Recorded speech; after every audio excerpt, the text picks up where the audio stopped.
Brooke and Jubal's second date update. The woman on the phone for a second date update today met the dude that she wants to call in one of the sexiest ways possible. How's that? She was helping him out with a little interior design.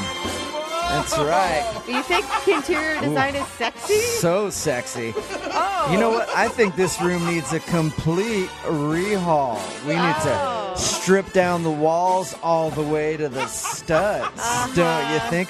Ooh. Those studs look a little weak. Maybe they need to be reinforced so they can handle a little more weight. Looks like this building hasn't been retrofitted for earthquakes. So let's try to shake the floor a little bit. Oh my God. See if it can handle the kind of stress. Carol is on the phone right now. Apparently she's an interior designer. And she met the guy that she wants to call while she was helping him design his place. What's up, Carol? Hi, guys. Hey, Carol. Hi. Did it happen just like I envisioned it in my head? Oh, sure it did. I bet your profession has never sounded as hot as the way Jubal described it. No. You know, I've taken places down to the studs, but this puts a whole new light on it. Yeah. You know what your living room needs? A stripper pole. And for me to get on it real quick. That's what every place needs. Oh my God, I love it. I'm feeling better already. Are you? Because Jubal's the one on the stripper pole. Let's all remember that. Yeah. Well, now I don't know. So how did you go on a date with this guy? What's his name?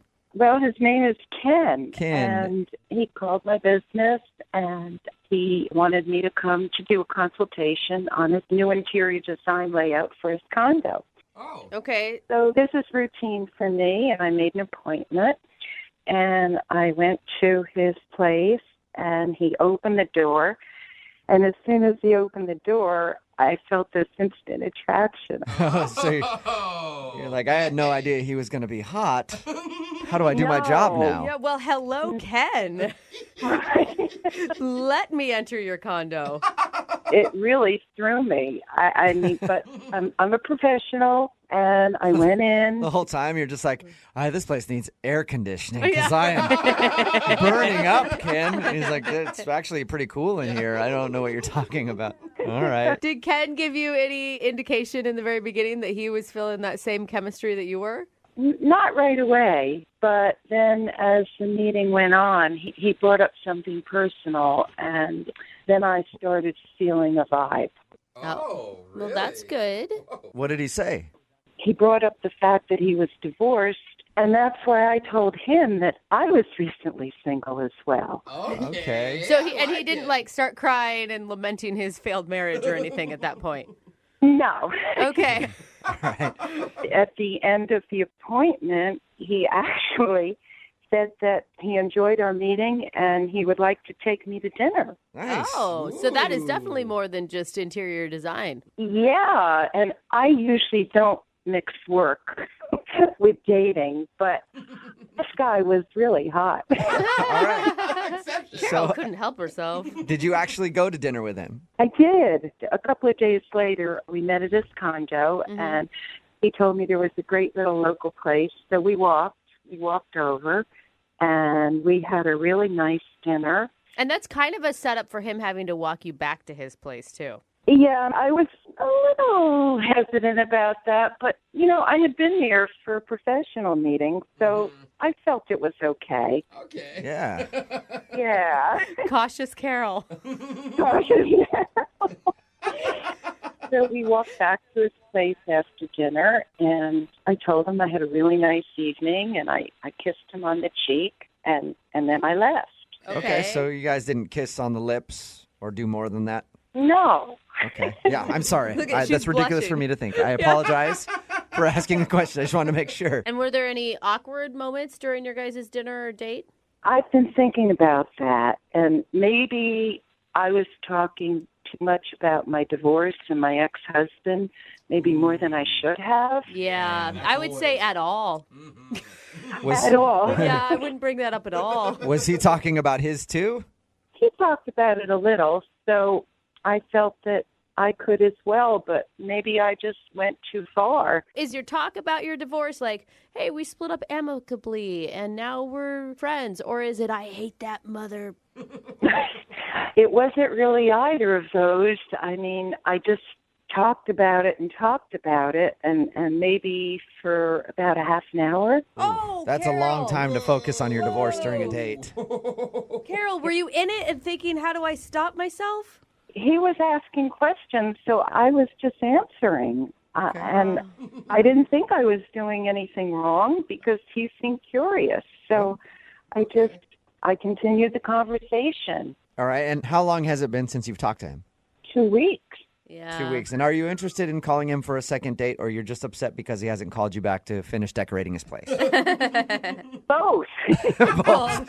Hey, thanks for being honest about it. All right. Well, we'll play a song, come back, call him, and get your second date update, okay? Okay. Okay, hang on. Moving 92.5. Brooke and Jubal in the mornings. Second date update. If you're just tuning in for today's second date update, Carol is on the phone, and today she wants to call a guy named Ken. They bonded over the fact that they're both divorced. And now she's hoping she can get him on the phone and find out why he's not calling her back. So maybe they can go on a second date, and then they can see if their divorce stuff fits together nicely. If it still works. Yeah. Is that a correct way to recap everything, Carol? Yes. Yeah. Really?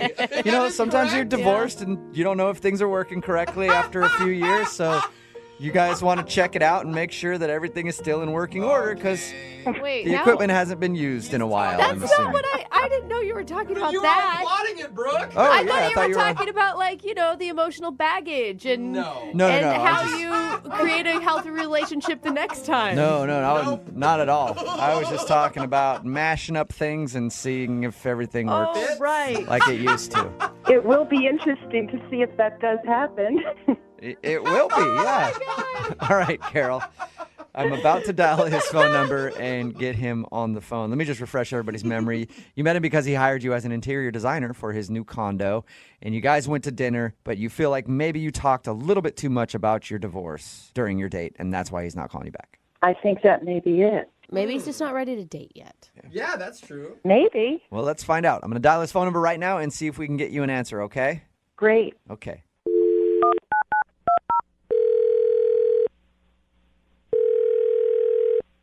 Hello? Hi, may I speak to Ken, please? Yeah, this is Ken. Ken, how are you? This is Jubal from Brooke and Jubal in the Morning. From who? Brooke and Jubal in the Morning. It's a radio show. Okay. Yeah, I heard of you. What's going on?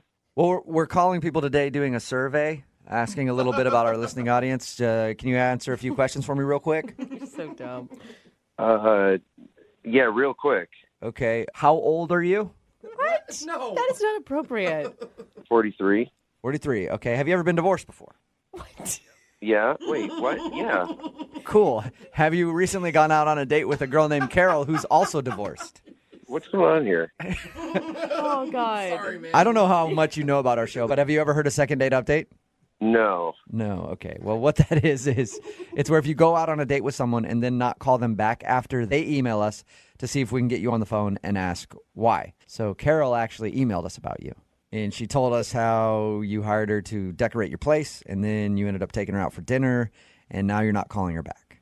Yeah, I mean, but, I don't feel like I should go into all that on the radio. Well, Well, she actually kind of wants you to Why?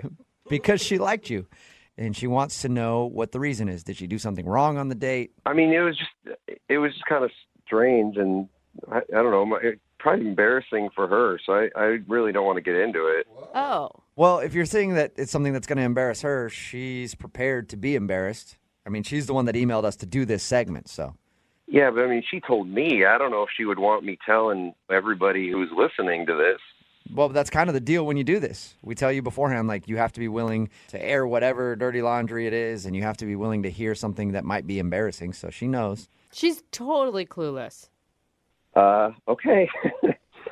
All right. Well, yeah, I don't know how much she told you about the date, but we were talking, and both of us had been divorced, so we were just talking about some of our experiences with that, and apparently she's had 4 different husbands. Oh. Whoa. That's a lot. She only, It's a lot.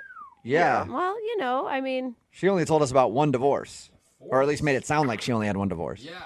Oh, no. This is really, okay. So yes, she said she had 4. Okay. 2 of them were actually divorces. Okay. One of them, I swear this is how I remember it. She said that she doesn't actually know where he is. He's missing? Like the words she actually used were missing in action, and then like laughed about it.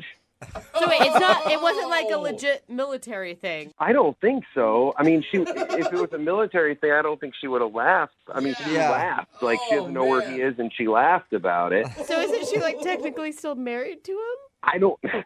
I honestly, I didn't want to ask much beyond that. But she had said that she had been married 4 times. So, I was like, well, what about the last one? And she told me that he died. Did she laugh about that too, or was that a sad moment for her? No, she offered that, and so I was trying to be sympathetic, and she was sort of cavalier about that too. She said that apparently they were in the Caribbean, and he fell off of a hoverboard. What? Oh my God! That is a crazy story. She killed these guys. No, she did not kill these guys. Why are you thinking that? That is the most ridiculous conclusion. I have something to say here. Oh. Oh, what's going on?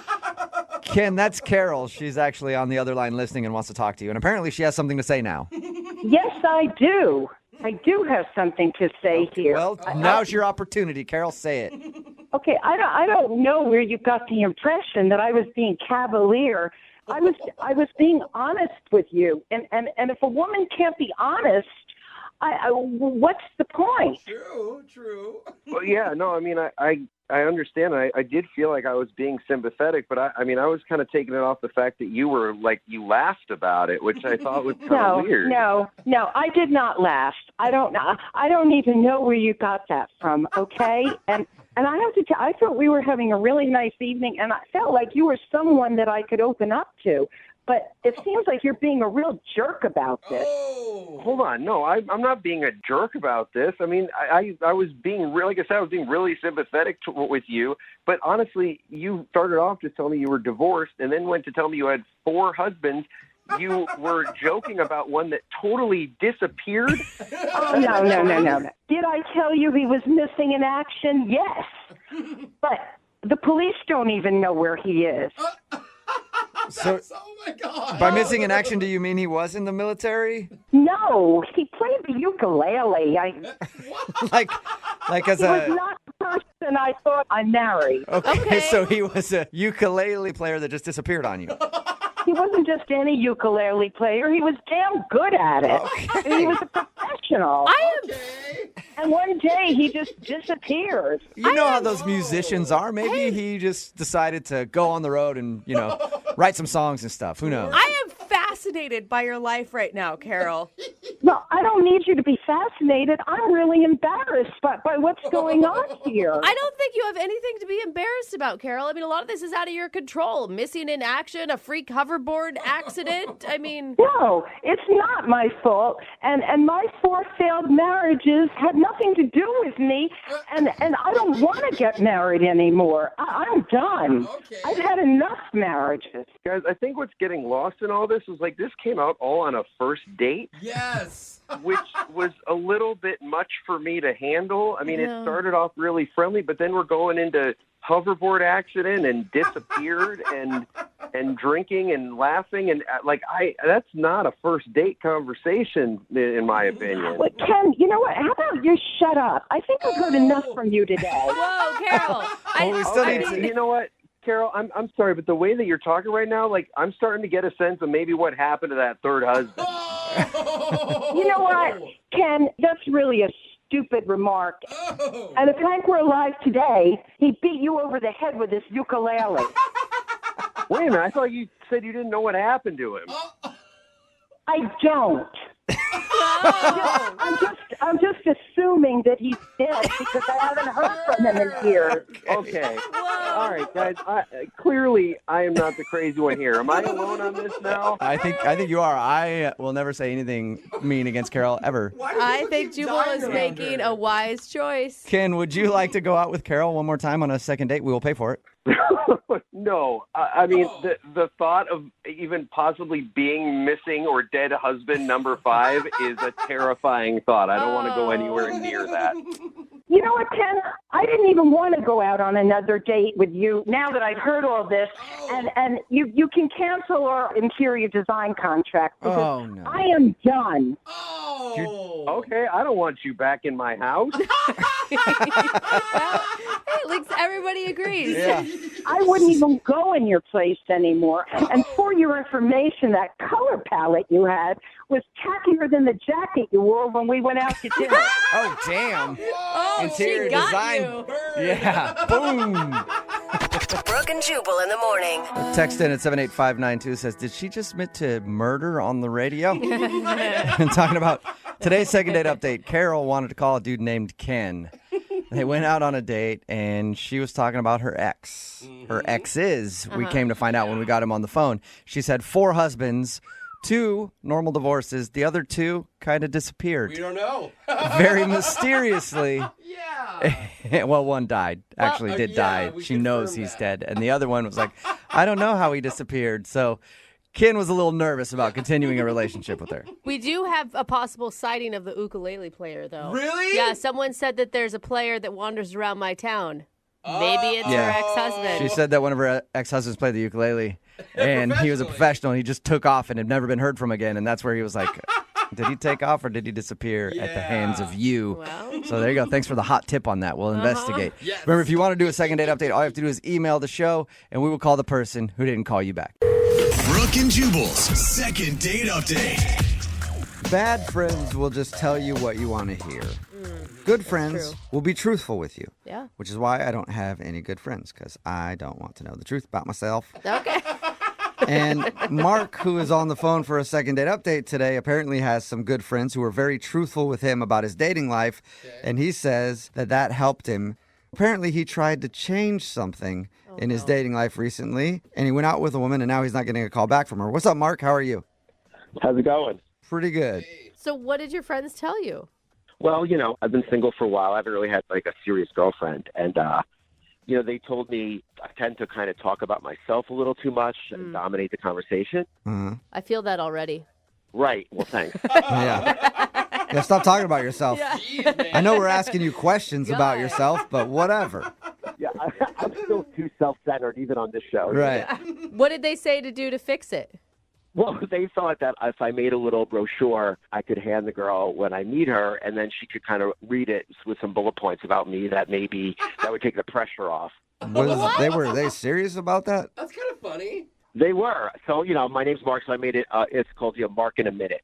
And I have this just quick Mark in a Minute brochure that it's just a quick little thing, catches you up on me. It's like a picture, measurements. Okay. Measurements even. So That's it's like a awesome. dating profile within a brochure. Is there... Like a travel dating brochure. Yeah. I mean, it worked for that dude on Tinder who had like a PowerPoint profile, and that's women were going right. crazy for him. So you take a brochure with you when you go on dates now.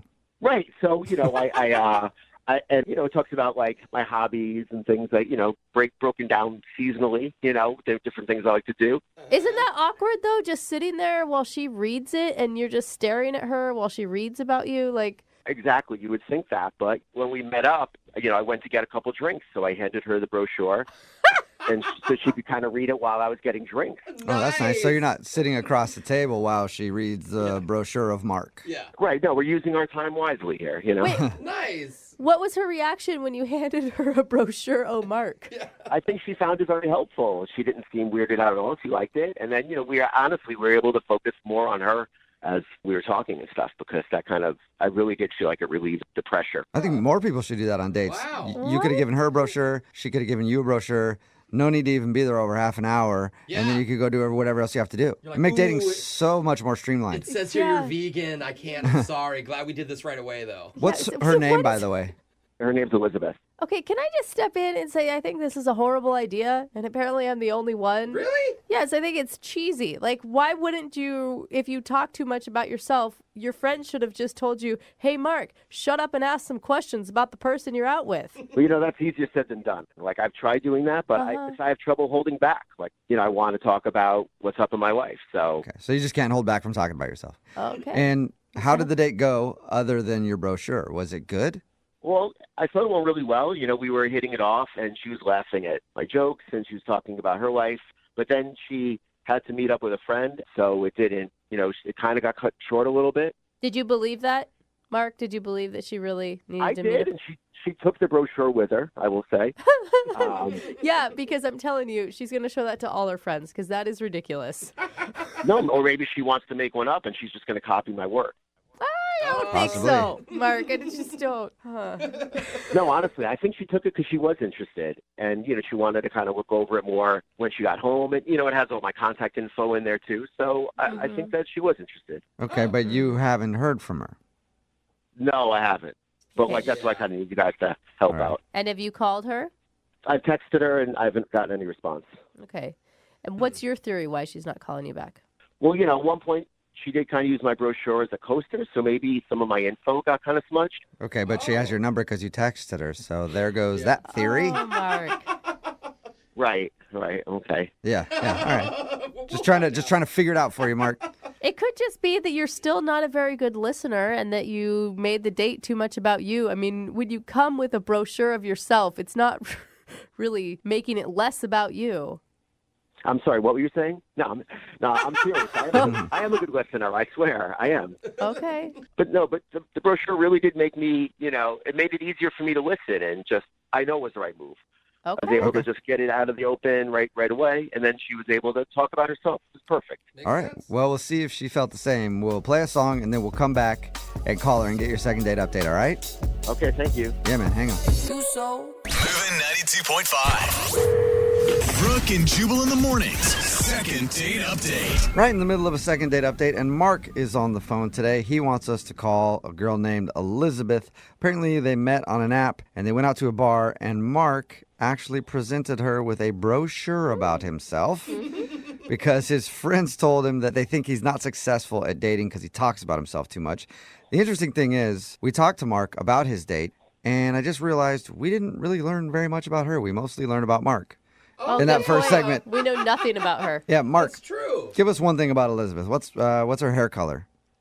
It's like a brown, or I guess it was like maybe a blondish brown. We don't Okay, even so you know don't her even hair really color. know her hair color. I guess kind of a dirty blonde kind. Okay. Okay. Oh, That that's is not. everybody. You're Well- not committing to a color even. Can't wait to get her on the phone and find out what went wrong in your date. And we never asked you. Did you actually explain why you gave her the brochure? No, I felt like that would have been a little awkward, so I didn't bring that up. I honestly think that probably would have been the better decision to be like, Yeah. I gave you that brochure because people said I talk about myself too much, so I figured I'd get everything out of the way right now instead of just having her wonder why you brought a brochure along. Maybe that should be on the front of the brochure. Yeah, you can just add that in there so that they know What? why you're giving it to them. There you go. Why'd you talking at all on a date? Anyway, I'm going to dial her phone number right now. Here we go.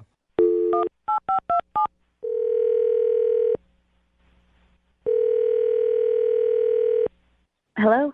Hi, is this Elizabeth? It is.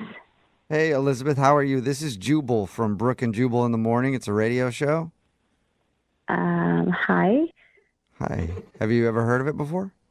Yeah. The radio, I mean, not the show, just radio in general. Have you heard a second date update before? I have heard a few, but I only a few, like not all the time. Oh, cool. Well, you're about to be in one. Seriously? Yeah, we got an email from somebody about you.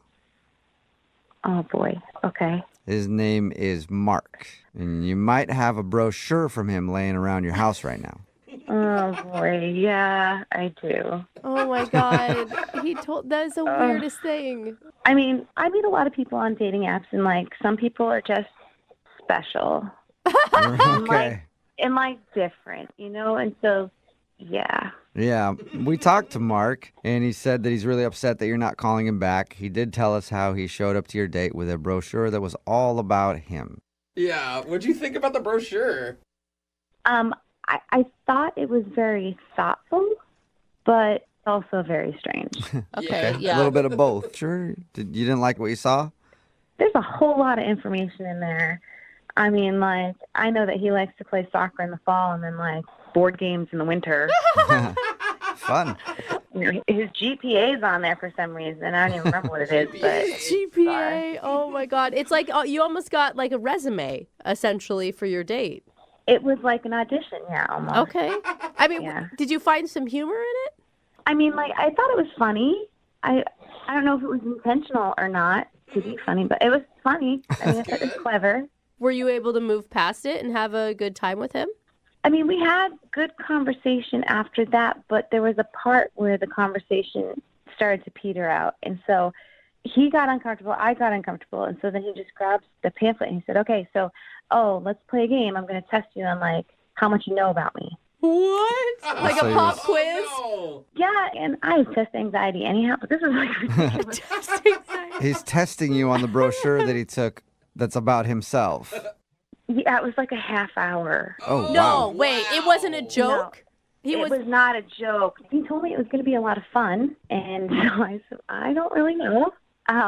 But then he actually just sat there and tested me. It's like, what was my GPA in high school? I'm like, I don't remember. Like, how tall am I? I don't know, man. What was going through your head?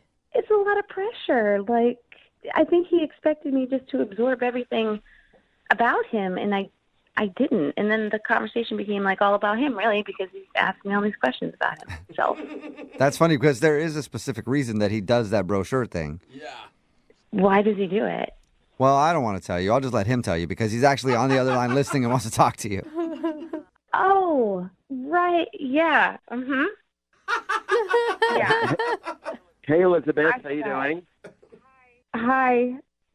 So you didn't like the brochure. That's what I'm getting out of this.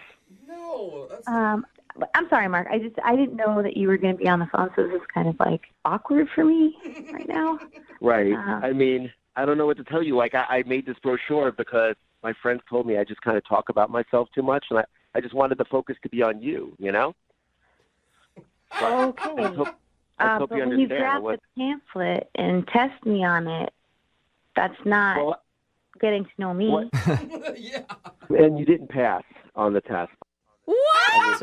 And that, I am totally, yeah, who would? But but that's okay. I mean, you probably had time to review it now, though, right? I mean, Mark, are you even listening to what she's saying? You didn't even hear her. I don't know what to say. I mean, so you didn't like the brochure. Is that what it was? Okay. I think you all can understand this is what I went through the whole date. Again, you said you made the brochure so that you could listen more to her, but you're not listening to her. You're not asking her any questions about how she feels. No, that's totally not true. Like, I asked her how she felt about the brochure, and I mean, I even asked her if she thought I changed the cover of it Okay. at one point. But you're still talking about you, sort of, Mark, when you're talking about your brochure. I mean, not really. Like, I'm asking her opinion. I want to get to know her thoughts about, About what she you. feels about stuff. About you and your brochure. I mean, just in this circumstance, but, I do want to hear what she thinks. Mark, just to let you know for future reference, if you still want to carry around these pamphlets and you feel like testing your date, like, don't, like, go, when they get a wrong answer. It's a lot of pressure. It's not like a game show. Bring your own buzzer with you so you don't do it with your mouth. Like, bring an actual buzzer with you. You buzzed her? How could you buzz her? Well, she got, like, everyone wrong. What do you want me to say? And to be fair, I did give you extra time, so. That is awfully nice of you, but I just have a hard time absorbing facts that I don't really care about. Oh.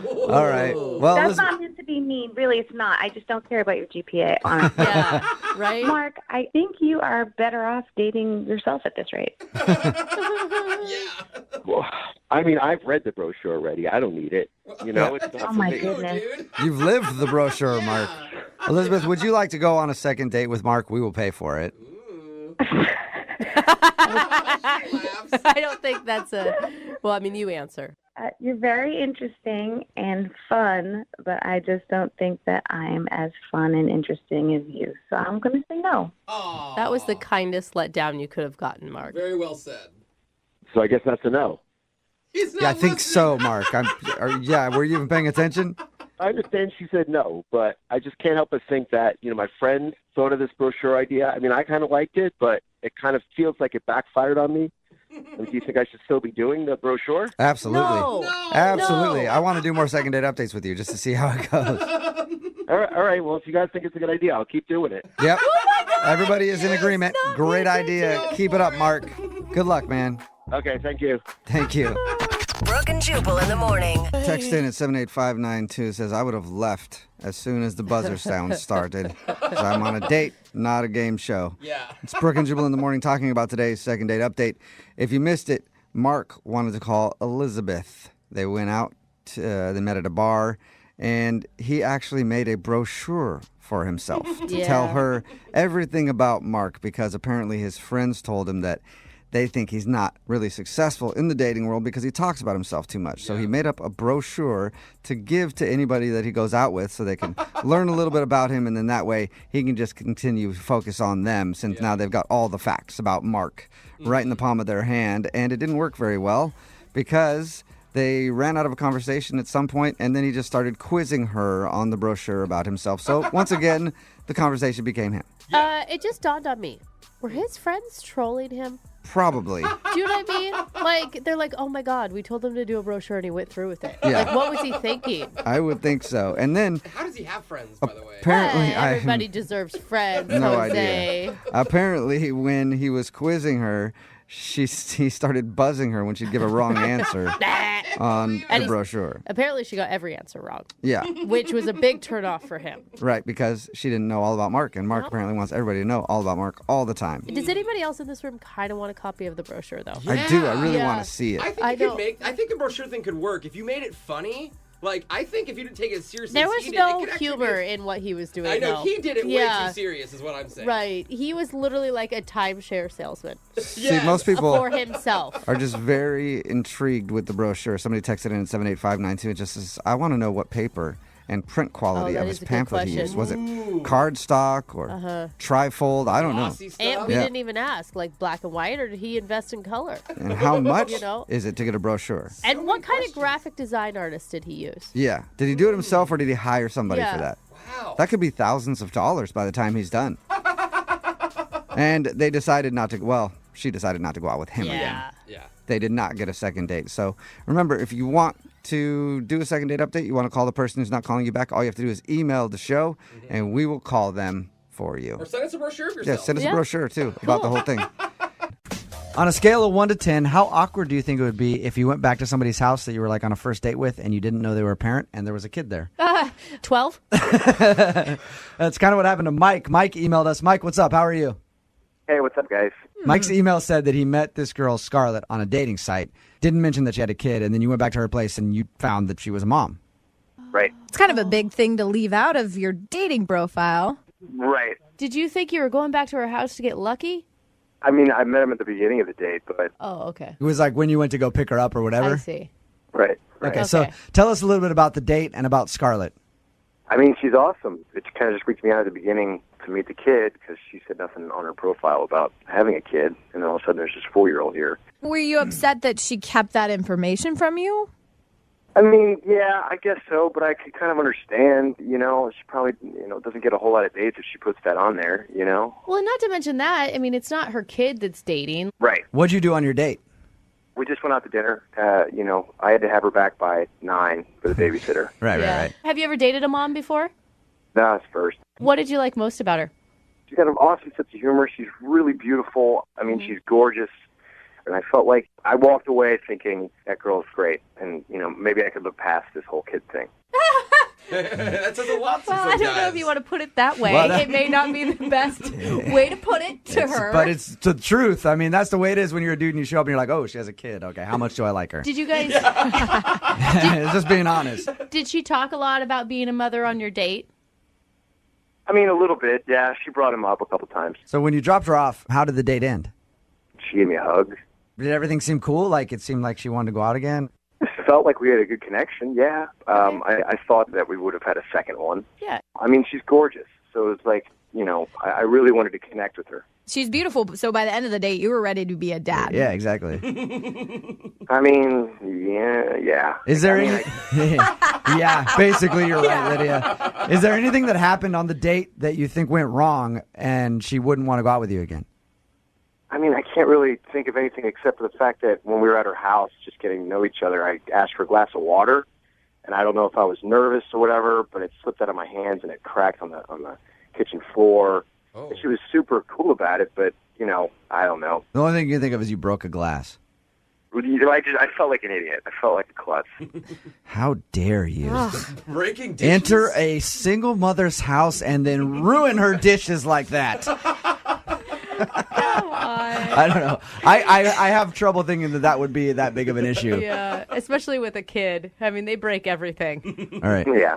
We're going to play one song, come right back, call her, and get your second date update, okay? Okay. All right, man. Hang on. Moving 92.5. Brooke and Jubal in the mornings. Second date update. All right, if you're just tuning in for the second part of the second date update, Mike is trying to get a hold of a girl named Scarlett. He met her on a dating site. Didn't know that she was a single mom. When he showed up to her house, found out she had a kid. Not really a big deal for him. The only thing that Mike can think of that went wrong on the date is that he broke a glass when he asked for some water at her house. That's still the only thing you can think of, Mike. Yeah, that's really the only thing I could think of, and I felt like a total idiot klutz. I didn't want to make a bad impression on her. I mean, Right. She was right off the bat. She was just stunning, and I didn't want to, Yeah. Well, I mean, if I'm ever around anybody and they break any sort of dishes or anything around me, I won't talk to them again. It's just a complete turnoff. You'll file a police report. Yeah, absolutely. I don't hang out with that kind of riffraff, and I wouldn't blame Scarlett for doing the same. No, I'm just kidding. Gosh. It does say a lot that she trusted you to invite you into her home when she had never met you before. I think that's quite a Especially with a kid involved. leap true. of faith on her part. Yeah, we've been talking online for about 3 weeks, so we had a good relationship going on. you Right. know. Okay, well, I'm going to call her right now, get her on the phone. Feel free to jump in on the conversation whenever you want, okay? Okay, thanks.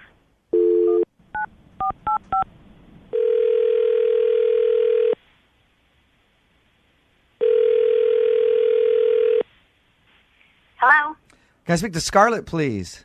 this is she. Hey, Scarlett, how are you? This is Jubal from Brooke and Jubal in the morning. I'm moving 92.5. What's going on? I'm sorry, from where? Moving 92.5, the radio station. How are you? You doing well? Yeah, I'm good. I'm calling you because I wanted to talk to you about a mutual friend that we have. Oh, is everything okay? You recently went out on a date with a friend of mine. He'd like to went out with you, but you haven't called him back, and he's curious if he did something wrong. Wait, so he called you and told you about the date? Yeah, he's my buddy. So, we talked about it, and I was like, hey, you know what? I got this little radio show. I'm gonna go ahead and call her and ask her why she's not calling you back. Oh, why can't he do that himself? He's been trying to get a hold of you, and you haven't called him back, so, I figure why not have me blindside you, for lack of a better word. It's way less awkward. He said that you were stunning, and he was really into you. Oh, that's nice. It's a guy named Mike. Do you remember going out with a guy named Yeah, Mike? I know. Oh, you know who it is. Okay. Yeah, I don't go on a million dates. So was there an issue with Mike? Did you not like him? Did he tell you what we did on the date? He said that he went over there to your house. He asked for a glass of water. He broke a glass, and he was very embarrassed about that. He thinks that that's probably why you're not calling him back. But then he said you went out to dinner and had a decent time, and he dropped you back off at home at around 9 o'clock, and that was it. It wasn't that he broke a glass. He said, oh, loudly in front of my 4-year-old son, and now my son won't stop saying it. I mean, he's not ready to be around kids. That makes sense. So he swore when he dropped the glass? He didn't just swear. He scream swore, and now my son is going to his playgroup and saying, oh, So, Scarlett, did you say anything to him to try to correct him? Well, I was, in shock because my son probably hadn't heard that language before, and I was like, okay, it's okay, it's okay. I tried to just kind of brush it under the rug, and my son is like a sponge. He does everything he sees and says everything he hears. So you think he's a bad influence because of one word? Because of screaming one word within 10 minutes of meeting my son, I don't think he's a great influence. Hey, Scarlett? Yeah. I should tell you that Mike is on the phone and just heard everything you said. Mike? What? That was such a stupid slip-up. I can't believe that that's really what it was, because I said, oh, Yeah, I mean, I'm sorry, but I'm not going to have my son around someone that is inappropriate. And Oh, no, and that was such a little slip-up. Don't you think that they hear these things all the time? I mean, that was just like a little tiny mistake. No. I'm sorry. No, my son doesn't hear oh all the time. I'm not plopping in front of the TV and putting on a Tarantino movie. No. Are you around kids very much, Mike? I mean, I'm not really around kids that often, but I mean... Yeah. So you can see how it could be an honest mistake, Scarlett. I understand how it can be an honest mistake, but at this point, if we're just getting to know each other, I'd rather say, hey, this guy's not used to kids. He doesn't need to be around it. But Scarlett, could you see how much he likes you and how nervous he was, and that's why he let that slip, because he was really worried about making a bad impression on you? Yeah, I understand, but I mean, I'm not like at a time in my life where I have a ton of free time. Right. So if someone rubs me the wrong way, that's that. Mm-hmm. Hey, Mike, I'm going to give you 15 seconds to plead with Scarlett. Make your case. See if you can make this better. Scarlett, I'm really, being honest right now. I almost never cuss. I never say anything like that. In fact, the thing that I liked about you the most on our date was how polite and sweet you are and how clean your mouth is. And that's... So, I mean, I really did notice that you were like that. And I would love to try it again. Scarlett, did you hear what he said? I mean, does that... Yeah, I'm so thrilled that he noticed how clean my mouth was. That's kind of weird to say. Hey, Scarlett, we will send you guys out on a second date. We'll pay for it if you'd agree to go out with Mike again. Will you? Well, you know what? If you're paying, I'm not in a position to say no. Yeah, you got a mouth to feed. You know, Mike wanted to celebrate by going, yeah. Brooke and Jubal in the morning. Brooke and Jubal's second date update. Some people believe in random chance encounters. Other people make their own random chance encounters. And those people are called go-getters. Oh, really? And we're about to talk to Marco, who is a go-getter. What's up, Marco?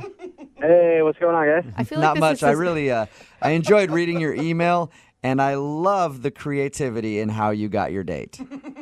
Yeah, I thought it was pretty creative. Yeah, it's very creative. Go ahead and tell everybody how you scored a date with the girl that you want to call today. What's her name? Erica. Tell everybody how you scored a date with Erica. Okay, so I live 2 blocks from this little dog park in my area, so I always seen Erica out there with her dog all the time. She's really cute, really pretty, great sense of style. And I'd see her there all the time. I saw her almost every single weekday. She was out there whenever I'd walk past, get ready to go for work or whatever. So you're stalking her. She was always out there. You're stalking her, pretty much, right? No, yeah, I guess it sounds kind of stalkery. You do have a dog in all of this, right? No, not really. I mean, not really. Why are you at the dog? Okay. It sounds really stalkery. I promise I had good intentions, though. Okay. But so I would walk past every single day, and I always was trying to get up the nerve to talk to her, but I didn't have a dog, so I thought it would look really creepy if I just walked over into a dog park. I was like, hey, what's going on? So I was trying to figure out, how I could talk to her, and then I realized my buddy Nick has this chocolate lab. Oh, no. That's really awesome. Oh, my God. Really sweet dog named Toby. I know him really well. So I kind of hinted to him, maybe you let me borrow your dog for a day. Did you tell him what it was about when you were borrowing the dog, or did you just ask him randomly? Of course I told him about it. He was into it, so he was whatever, man. When you went to the dog park with your borrowed dog, did you tell her that wasn't actually your dog, you were just dog sitting, or did you try to pass it off as that's my pup? Oh, no, Toby was totally my dog at that point. Nice. All right. That's so bad. It obviously That's worked smart. for you because you scored a date. Yeah, so actually we got to talking while we were at the park. The dogs met. They seemed to like each other. So I told her, I live really nearby. If you want to come by and chat and talk a little bit and the dogs can hang out, I guess one-on-one, I don't know, doggy dates are a thing at this point that I didn't know about. But so we brought them over for a little doggy play date. And, wasn't it obvious, though, that it wasn't your dog when she walked into your apartment and there's no, water bowl or feed bowl or you don't have a place to put your leash? Toys. I mean, well, I did when she went to the bathroom as soon as she came in, and I put out a little bowl. I mean, it wasn't an official dog bowl, but I put out a a bowl of water. Like, I tried to think as quickly as I could about it. I can't believe you're faking being a dog owner. I think it's a great idea. I know, I've never heard of it, but I like it. I mean, I don't know, like how much different do I don't need to like baby-proof it. It's not like with a baby. I was like, I don't have to have like, the electrical outlets like changed or anything. Well, if this doesn't work out for you, that could be next. Borrow one of your friend's babies to talk to a girl, because women love dudes with babies. Actually, one of my buddies just had a baby, so so there you go. Look, you got options for days. So how did everything else go once you got to your apartment? I mean, things were going all right. We talked for a while, and then I told her, I was like, I'm about to make dinner. Do you want to hang out? I figured, maybe a little dinner, a little wine, things could get happening a little bit. And she seemed pretty into it. She's like, yeah, of course. And then her dog started getting kind of like, I don't know. I don't want to say like angry, but like, he started getting like snippy a little bit. And she was like, this is when he eats dinner usually. And then I kind of like freaked out for a second. I was like, oh God, I don't have any dog food. Oh no! So, luckily she's like, he eats like a very specific type of dog food. Of course, he eats like a really specific type. So she's like, I think we'll get going. And I was like, all right, whatever. Her dog's kind of blowing up my spot here because he's got to go eat his... Yeah. He's dog blocking, bro. bro. He is dog blocking you, man. For sure. Exactly. So, we exchanged numbers and stuff, so she said she'd get back to me, maybe take like a rain check on the dinner, but unfortunately that has not happened yet. So how many times have you tried to reach out to her? I've texted her 3 times. 3 times.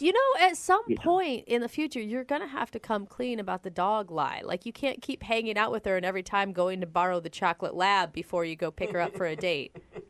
I mean, I'm not above stealing his dog. I figured, but like down the road, I feel like every couple has one of those like cute, like, you taught me. Cute. I stalked you at the park for a while and then lied about being a dog owner so I could come meet you. Oh, it's so adorable. Do you live off a busy street, Marco? What's that? Do you live off of a busy street? It's pretty busy. It's sort of like a street. So then one day the dog ran out in the street and he's the and then now you get pity dates out of it, dude. Just consult me, okay? I didn't even think of that, but that's pretty genius. Yeah.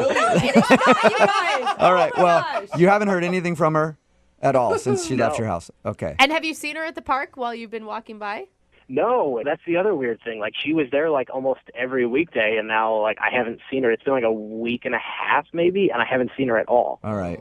Well, play a song, come back, call her, and get your second date update, okay? Awesome. Great. Thanks. All right, man. Hang on. I'm only one call away. Moving 92.5. Brooke and Jubal in the mornings. Second date update.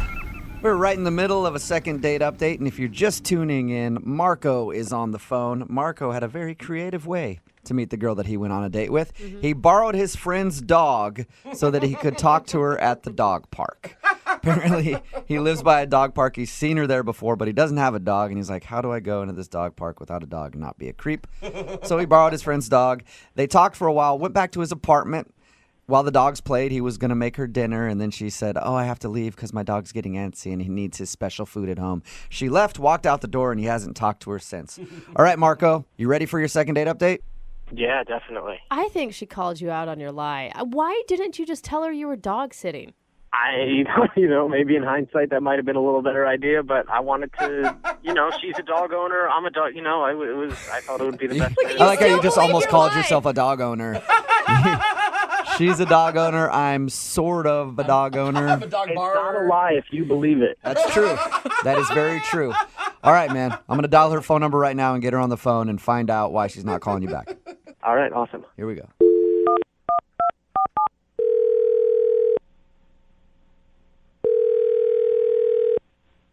Hello?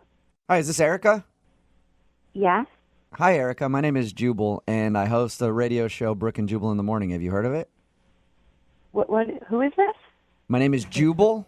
I'm calling you today because one of our listeners asked if I could track you down and get you on the phone. And yeah, it's just as creepy as it sounds. So just as bad creepy as when it you sounds, say it out loud. Erica. That's weird. Yeah. I'll explain. His name is Marco, and you recently met him at the dog park. He's been trying to text you because he wants to hang out, but you haven't been getting back to him. So he asked us if we could get you on the phone and find out why.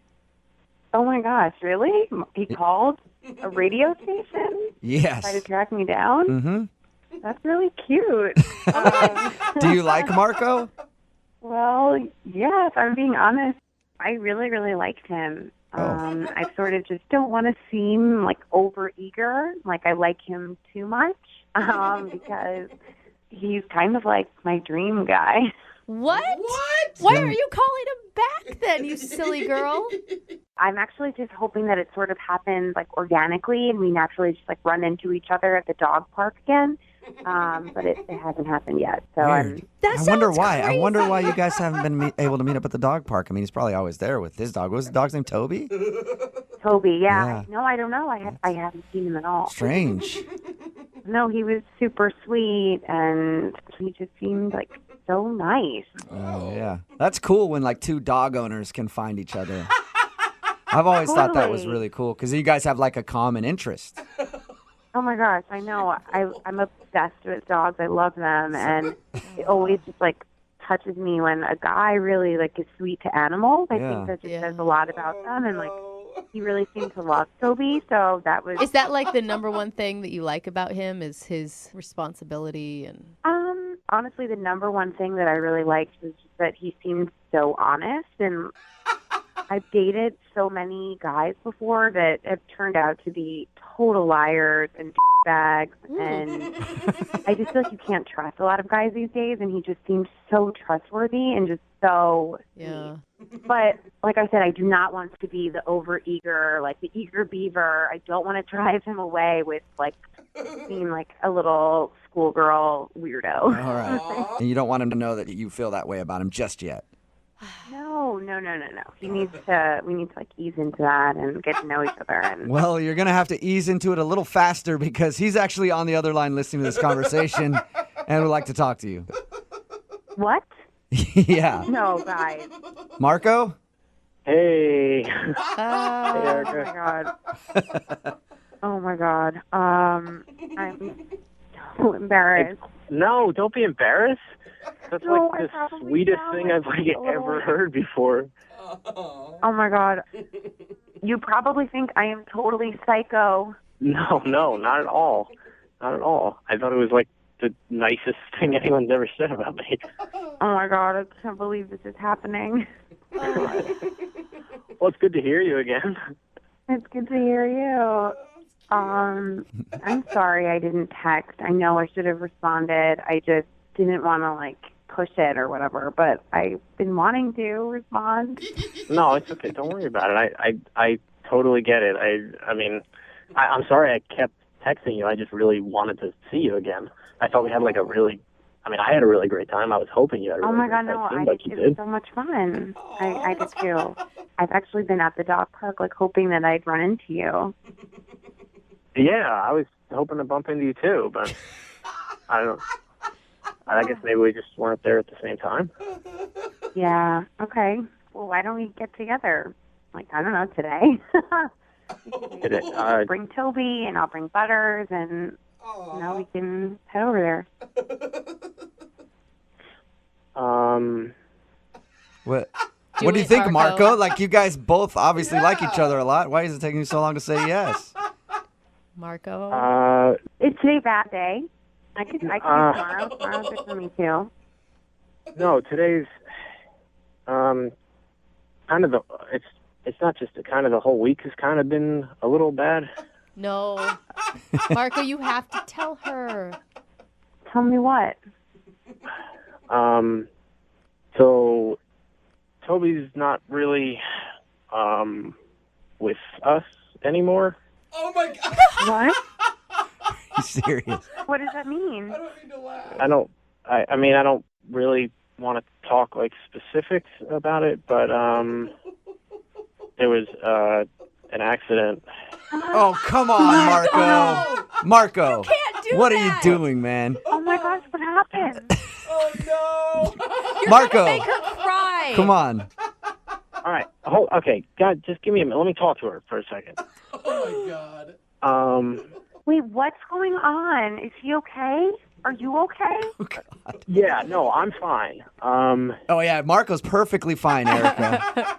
Why are they laughing, Marco? I don't get it. Look, okay, I'm fine. Toby is... There was an accident. Stop it, Marco. Come on, man. I was Gosh, like a car? I was joking earlier when I said you could do that, Marco. Marco, just tell her why you did it. She may understand. What is going on? I'm really confused right now. I can't believe you actually tried that, Marco. All right, hold. All right. If you don't tell her, I'm going to tell her right now, Marco. You want to do it. You don't want him to do it. Can you let me talk for a minute? Okay. I can do this. So, Erica, this is going to sound like really bad, but just hear me out on it, okay? Okay. So, I wasn't fully, 100% honest about everything with you, Erica. Okay, Toby's not really my dog. What? I've seen you every day. You saw how close I live. I see you there all the time, and I just every time I see you, I've always wanted to come up and talk to you, but I never wanted to seem like that weirdo who goes to the dog park without a dog. So I asked a friend of mine if I could borrow his dog for the day.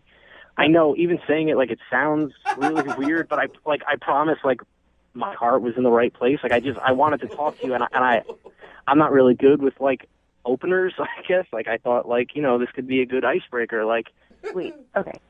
So, you lied to me? Lied is a strong word.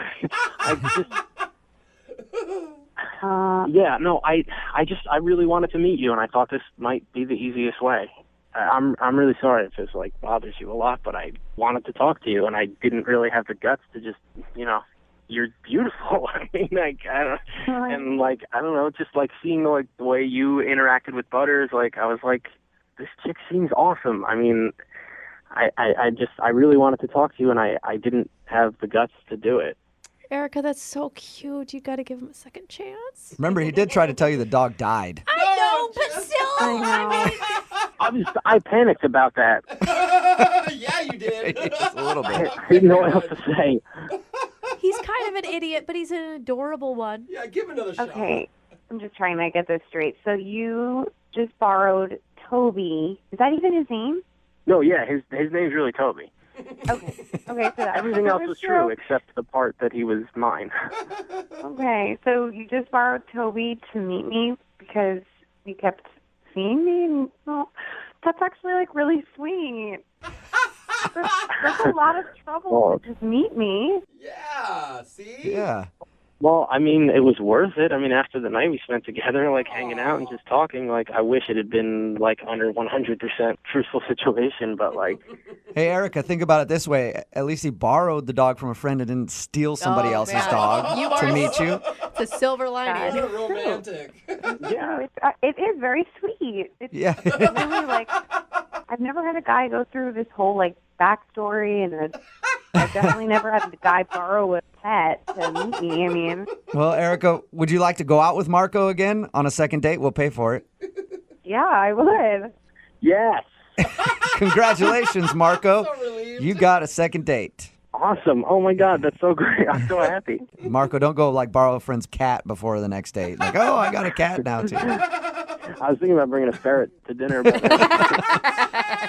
A guy named Roger is on the phone today to do a second date update. And Roger, after reading your email, I've decided that if you don't get a date with the girl that you want to call today, I will gladly volunteer my services and go on a date with you. Oh. Because you sound, look, I'm taken, I have a girlfriend, but you sound like the kind of guy that I could spend a weekend with. Dang.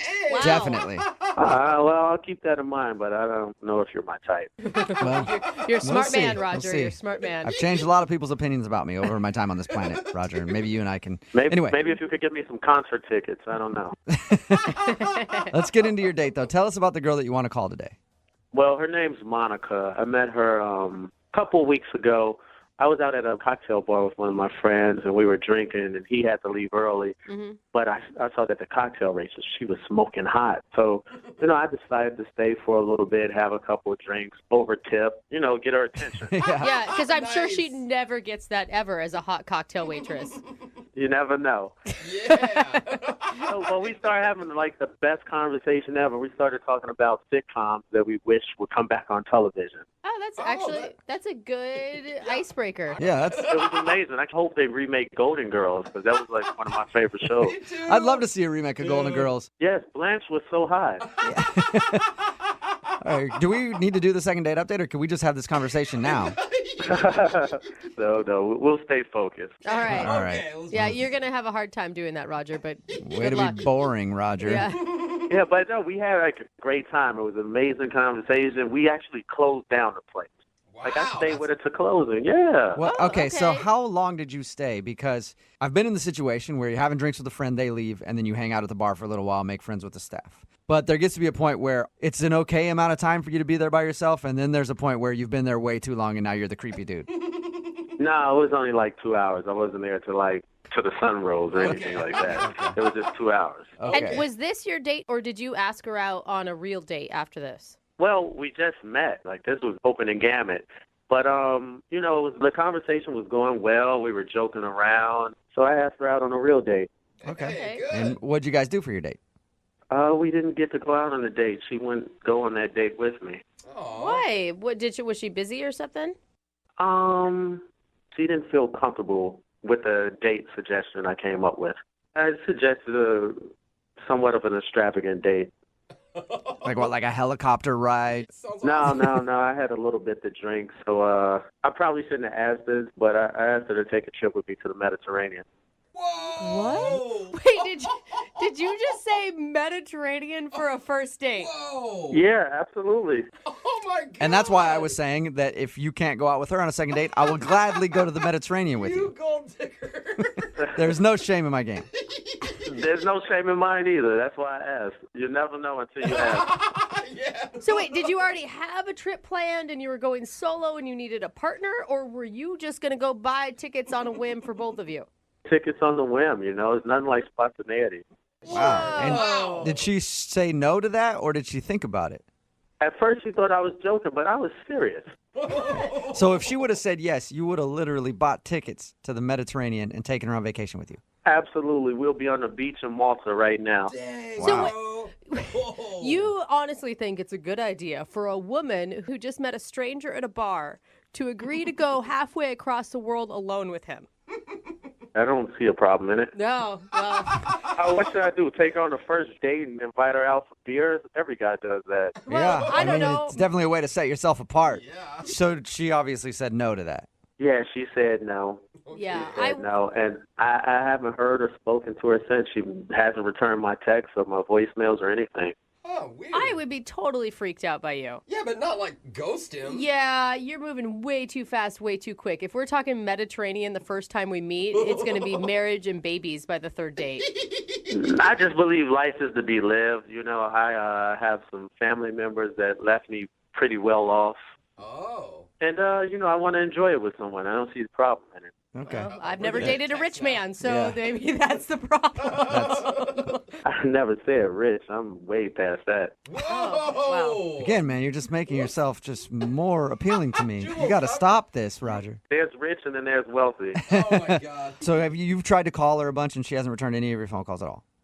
Yeah, and text, nothing. And the only reason you can think of is because you probably scared her off by offering her a trip to the Mediterranean right when you I met think her. it's too much. Everybody loves rainbows, right? But when they see the pot of gold at the end of the rainbow, they get scared. I'm guessing you, being the wealthy man that you are, don't get turned down very often. Absolutely not. But this girl was different, and I want to spoil her and take care of her, and I just need the opportunity. Okay, well, we'll give you that opportunity. We'll play a song, come back, call her, and get your second date update, okay? If we don't go on the trip, I'm buying a radio station. Congratulations. I would love to work for you. Wow. Absolutely. All right, hang on the phone, man. Okay. Moving 92.5. Brooke and Jubal in the mornings. Second date update. Right in the middle of a second date update, and if you're just tuning in, Roger is on the phone, and today he wants to call a girl named Monica. He was actually out at a bar having drinks with a friend, then his friend left, and he hung out for a little while. Got to know the cocktail waitress, that's Monica, and he thinks he's not getting a call back because at the end of the night before he left, he got her phone number, and then he offered her a trip to beautiful Mediterranean, where you'll be whisked away from your job as a cocktail waitress and get to spend a week getting to know Roger. Hello. Roger's a mild-mannered guy who likes old TV sitcoms, loves himself some Golden Girls, and some Mai Tais in the Mediterranean. All right, Roger, are you ready to go with your second date update? Yes, let's get my girl. Now, Roger, you say you're really wealthy. Yes, actually more than that, but I'm trying to play it down for you guys. More than wealthy? What? Thanks. What is more? Do you think that maybe a woman doesn't want to have a sugar daddy? Like, because that's what it sounds like you're trying to be to her, to me. No, I'm not looking to be a sugar daddy. I just want someone that I could spoil and take care of and show a good time. That's it. Okay. And I feel like that was her. I really, really liked her. You know, money thing aside, I really liked her a lot. Okay, cool. Okay. Well, I'll dial her phone number right now and see if we can get her on the phone and get your second date update, okay? Okay. All right, here we go. By the way, second date update costs $115,000. Oh, I don't have any cash on me. Oh, convenient, Roger. Real convenient. Take checks. You can wire it.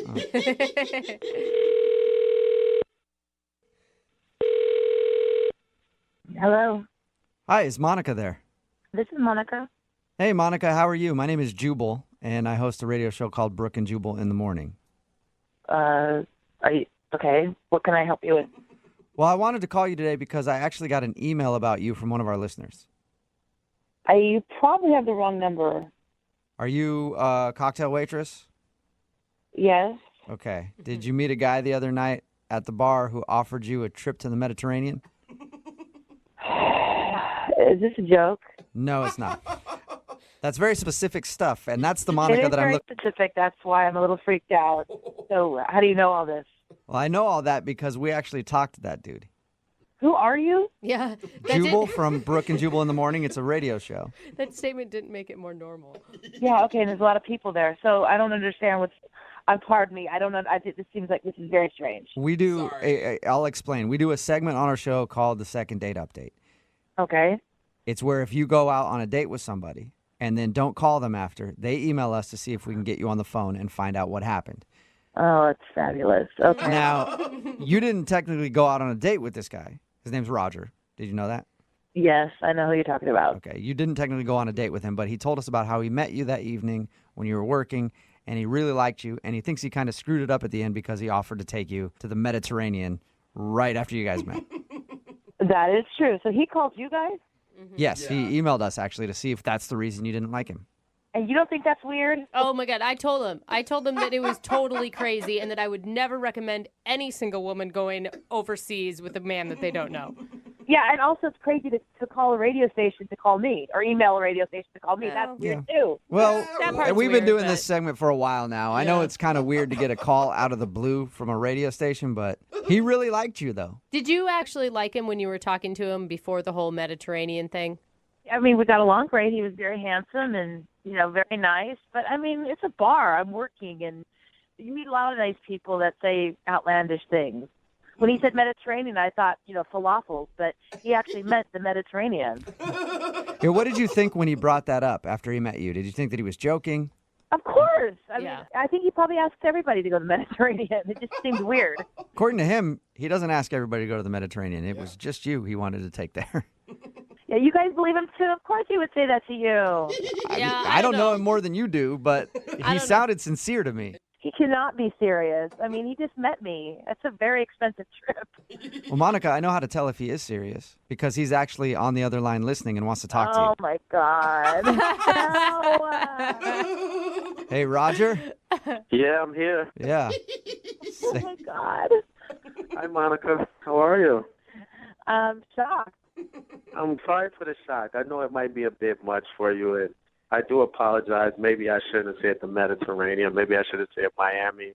or the Caribbean or someplace like that, someplace closer. I don't think that was the problem. No, that was weird to even invite me on a trip at all. You should have said just like dinner. Yeah. Okay, we could do dinner. We could just go to the Mediterranean, have dinner, and come back. Come on. All right, I apologize. Am I coming on too strong again? Just tell Well, me what I need to do. mean, that just seems so crazy to me. It just seemed like, I don't know, dangerous. That's the word I would have used too, Monica. Dangerous in what way? Do tell. Go with somebody I just met to the Mediterranean. I mean, What's dangerous about that? that doesn't seem odd to you. Listen, I apologize. I know you don't know me that well, but I'm a man of means, and that's just something that's normal for me to do. Take a trip, go here, go there. No big thing. But I think you're a very special girl, and I want to show you that. Wow. I appreciate that, and I mean that's I'm not in any position to just take off, and I'm happy for you that you can do that. It just seems. Listen, if there's a problem about taking off from work, I could buy the restaurant and give you all the days off you need. Oh my God. That sounds crazy. Doesn't that sound crazy? Yes, but there's part of me that wants to tell you go, and there's another part of me that wants to say, Roger, you can't just buy women. That's not how it works. I'm not trying to buy love. I'm trying to buy a restaurant. Two totally different things. Monica, you got to give it to Roger. He's at least funny. Yeah. He's very funny. That's why we talked so long that night. All right, well, I propose a compromise. Let's go out on a date. I would, but it seem very extreme. And Wait, hold on. You haven't heard my whole entire offer. We won't fly or go anywhere. 1. And 2, if you like the date or not, or we'll see each other again afterwards or not, I'll give you a car. Any car you want. What? Oh my God. No way! What? No, Roger. Yes, and if you think it's a joke, I'll put the car in your name. Oh my God! Do no not way. take. You can't take that. She'd feel forever indebted to you. That's not a way to start a healthy relationship. Well, what's a good way to start a healthy relationship? Get drunk and hook up in the back of a car?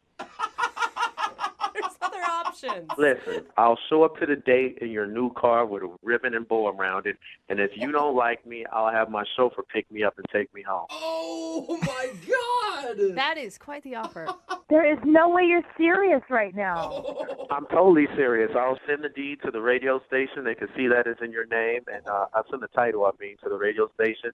They can verify it. And if you like or don't like me, the car is yours, no matter what.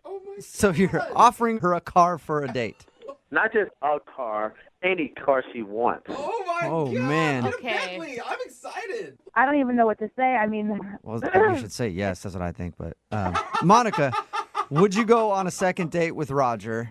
We'll pay for dinner. We don't need to. It sounds so lame now, but Roger's offering you a car if you'll go out with him. I don't know. This is the craziest thing that has ever happened to me.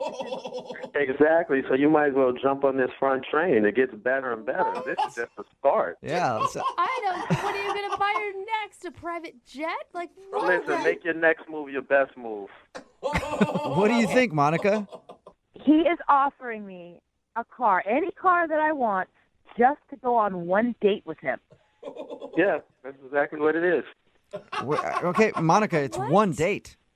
I don't know. One date and a new car. And not only a new car, I'll fill up the gas tank. And that's really expensive. I think you're going down a slippery slope if you do it. If you say yes, it sounds so good, but I don't think so. A slippery slope made of money, baby. Come on. Stop trying to throw a monkey wrench in everything. Oh my gosh. What do I do? I don't know. You have to decide for yourself. I think curiosity has gotten the best of me. I'm going to say yes. Yes. Oh, no. Successful second date. Congratulations, Roger. Thank you very much. Yeah, and Monica, even more congratulations to you. We don't get a lot of people saying yes to the second dates because they're usually weird. I guess what it takes is somebody getting a car in order to make it happen. Just got to make an offer they don't refuse. Yeah. I am freaking out right now that this is actually happening. Well, will you guys keep us updated on what happens, please? Okay. And will you send us pictures of your new car? Yeah, I want to ride. Oh my gosh. We'll see. All right. Well, hey, Roger, before we go, I do have a question for you. Yes. Do you need any friends? You're so thirsty. You guys are my friends now. Okay. Brooke and Jubal in the morning. All right, you just heard one of the craziest second date updates we have ever had, and now it's time to get an update from that couple to find out how they're doing now. I think, first of all, we just have to go right to Monica and say, Monica, did you really get a car, and what kind of car was it? Yeah. Well, okay, so I did. What? Oh my God, it really happened. I'm sorry. Just I did. I'm still freaking out over that. Oh, yeah. Of course it really happened. Are you kidding me? I keep my promise. What kind of car did you get? Well, he kept saying, whatever you want, whatever you want. Like, I really wanted, like, a Land Rover or a Tesla. Yeah. But I thought, oh, I'm going to get a Toyota Camry. That's more reasonable, but I didn't want to take advantage. Okay, Right. and is it a new car or a used car? Brand new. No, brand new. That's still awesome. Never yeah, owned and if it. things don't work out, you can always drive Uber with it. Yeah. It works on a couple levels. So did he get you a Camry? Yep. So he picks me up for our date, and he's in the brand new Camry. Oh my God. Baller. What was going through your mind? I was shocked, and I was excited, of course, but I was shocked. I thought, wow, he's really a man of his word, you know? And the license plate. The license plate said fresh and had the dice in the mirror. Oh, shut up. Did Don't not. even. So what did you guys end up doing? Well, he drove me to this pizzeria. We both love pepperoni pizza. Not just any pizzeria, though. It's one of my favorite pizzerias in town. So I decided I'll rent it out for the day. What? So that it'll just be her and I there. Yeah. What? Wait, you couldn't just take her to a pizza place. You had to rent the whole pizza place out. Yeah, I don't want other people interfering on our first date. Okay. Oh, that is Yeah. so cool. And I get the feeling that you guys are definitely still together because only rich people actually call it a pizzeria. Yeah, like right? the whole word. The chef cooked just for us. The whole place was empty. It was just us. They had nice music going, and the ambiance was fabulous. It was very classy. Okay, so obviously you were a little smitten on the date. A little bit. Yeah, of course you was smitten. It's not any kind of pizzeria. It's not the kind of pizza you eat with your hands. We actually use the knife for. Okay, now I'm starting to not like you. No, but we had a really good time. But then next day, I got a call from the car lot asking how they wanted to make arrangements for payments. What? Wait. Oh, are you serious? Whoa. Wait. Yeah. So now you're like, okay, it was too good to be true. Dude. This guy just leased a car in my name, and now I have to ante up for all of it. Yeah. I was so mad. So I took the car back to the car lot, and I was like, I did not sign anything. This is ridiculous, and left it there. So you don't have it anymore? So that's it? So you just returned the car and you guys... No. See, what had happened was the car people messed up. They were supposed to contact me for the payments. I don't know why they contacted her. And, it's a big misunderstanding. But then she rushed and took the car back, which is like, wow. Wait, so the car is returned. Nobody has the car anymore, though. No, the Camry is gone. She returned it too soon. And Oh, yeah, of course. Now you're saying the payments were supposed to come to me after the car got returned. I see how you're rolling. Sketchy. Yeah, I made up for it, though, because I was so upset that we had to return the Camry. I just went out and got her a brand new BMW. What? Oh, God, no really? way. Well, I was so You pissed did. off at the Camry people, it just made me upset. So I said, whatever. I picked up one day, took her to get a BMW, paid all cash for it. That way we won't have this problem again. So That is so baller. you are now driving a BMW that the repo man is not going to come get. Yep. That's so cool. All right. And have you guys continued any romantic relationship or are you just buying cars? We went out on, I would say, 5 more dates. And now, finally, we're finally going to take our Mediterranean trip. Really? Up. Yes, the summer. Okay. But be honest, do you actually like him? Bro, I I do. just want to know because all we keep hear talking you. about is free cars and restaurants that are rented out and Mediterranean trips. Yes, of course. I mean, he's handsome. He's funny. We have good chemistry. He's very romantic. I like him. Okay. Oh, good. And he has some substance to him, too? Wow. You take a lot of convincing. I mean, a car and rented pizzeria isn't enough. It just all sounds too good to be true. I think you know how you convince her. Get her a car. Yep. That's exactly it. Get her a car, and I'm sure she'll be very happy. Yeah, but if I get her a car, the people are going to call her to set up payments afterwards. Congratulations, you guys. I'm glad things have worked out for you. I need to start following you guys on Instagram or something because I think that you have a life I'm jealous of. I'm not quite sure yet. Well, it's Roger and Monica, BMW at Instagram. Yeah, right. When you guys first start going out with someone, do you like going on movie dates? Not really, because No? you don't get to know the person. You don't get to See, talk. I like going to the movies because then you don't have to talk and it's Yeah. quiet. And usually you can end up making out at the movie and then you don't have to waste time with the other stuff. That's what Hannah did. Hannah, how are you? I'm good. How you doing? Good. Now, your email said that you went to the movies with a guy named Nick. How'd you guys meet? Well, we just met through friends, really casual. We were out one night and we met and we hit it off and we chatted. And at the end of that day, he asked me out. So he said, "What do you want to do?" Or he said movies and asked me what I wanted. So I said what I wanted, which was Les Mis. All right. And he said he was going to call me. It sounds so stereotypical. He said he was going to call, and he hasn't called. And I don't know why. Hannah, are you one of the types that talks a lot through the movie or sings along since it's a musical? No. I think I made a few little comments, but I promise, did not sing along. And no, I don't like talking all the way through the movie. What was his initial reaction when you suggested Les Mis? Because it's Do you think it's my fault for going to a musical? I'm just saying it's kind of a selfish choice. Yeah. I would bring a girlfriend. I wouldn't bring a brand new man. Oh. Well, I really wanted to see it, and it's going to get lots of Oscars, I'm sure. It's a really good movie, but I don't know. Maybe that was a bad idea. Is that all you guys did, was just go to the movies? Did you go out after or anything? Well, he said he had to work really early in the morning, so he couldn't. So he gave me a hug and said he would call me. What made you decide to email us to call him? Honestly, I think it's a pretty unique opportunity to find out what happened on a date. And, I thought it was great. Yeah. I mean, not, the best date in the world, but I thought it was fun. And when he said he would call, I believed him. So I thought, why not? Why not find out, straight from the horse's mouth? Okay. And maybe there's something that I do wrong on dates that I don't know about, and it would be embarrassing, but it would help me in the future. So I just thought, why not? Okay, that's reasonable. What's the worst case scenario that he could say to you?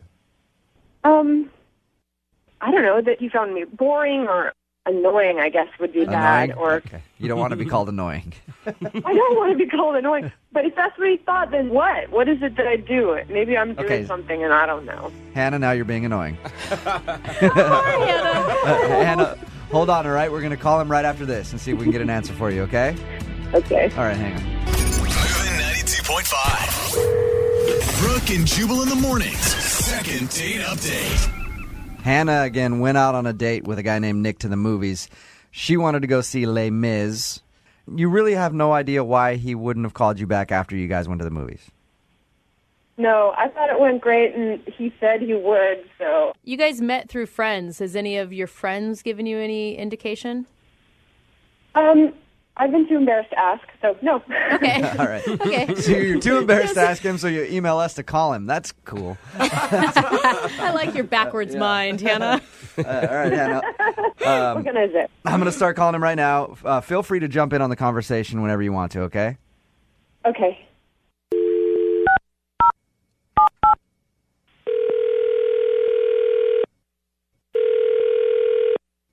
Hello? Hey, I was looking for Nick. This is Nick. Hey, what's up, man? How are you? This is Jubal from Brooke and Jubal in the morning. I'm moving 92.5. What's going on? I'm doing all right. What's this about? Well, I wanted to call you to ask you about a mutual friend that we have. Okay. Her name's Hannah. You ended up taking her to the movies. You guys went to go see Les Mis together. What's going on? I'm a little confused. Okay. Nick, it's a thing we do on the show called Second Date Update, where you go on a date with someone, and then you end up not calling them back or whatever, and they want to know why. They email us to ask you the question. So Hannah emailed us. Okay. And she's wondering why you haven't been getting back to her. Well, Okay, Nick, she said that she just wants to know because she wants to know if she was doing something wrong so she can fix it. She realizes could be embarrassing, but I think that she's really, truly ready for the truth. Well, here's the thing. I mean, I don't know if I want to be airing any of this on the radio. Well, she's the one that asked us. Or so- is it embarrassing on your part? Well, no, I'm not. I'm not embarrassed about something that I did. I'm just trying to be a nice guy. I mean, I don't want to be talking about somebody else, and I mean, the whole world doesn't need to hear about it. Nick, Hannah's on the phone right now. Hello. Surprise. This is not awkward now, is it, at all? Yeah, If you don't believe us that it's okay for you to say what happened on the date, I'll just have Hannah ask you. Hannah, go ahead and ask him why he hasn't been getting back to you. Okay.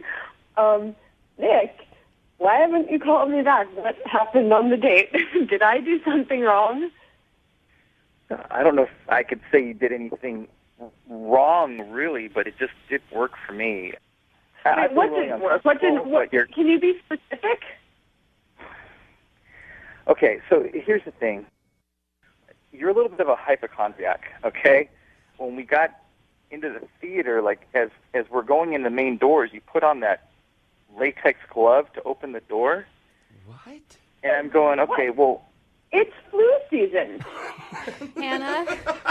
I don't have the flu. I'm taking care of myself. Because there's like a new flu out that can live on surfaces for 8 hours. It's crazy. Why would I touch a public door? So I can see that. But explain this one, okay? Because this one is the one that really threw me for a loop. Remember when I pulled away and I went to go get some popcorn? I came back to the seat and look over and you pull out this little plastic thing. You pull out your fork and you your fork in the popcorn to eat the popcorn. And remember when I asked you why you were doing that, you said it's because they didn't want to touch the popcorn that you touched. Is what your answer was, and I'm going, I don't see how this could work. All right, I'm going to stop you guys right there. Hannah, are you a germaphobe? No, I mean, I'm just taking care of myself. Like, they teach you hygiene in school, and my whole family, we've always done this. Like, we take care of ourselves. I guess some people don't take care of themselves, so I guess... I don't eat popcorn with a fork. I'm sorry. Yeah. Any idea how germy movie theaters are? Think about how many thousands of people go in and out of those. The buckets they store, I don't want to touch that.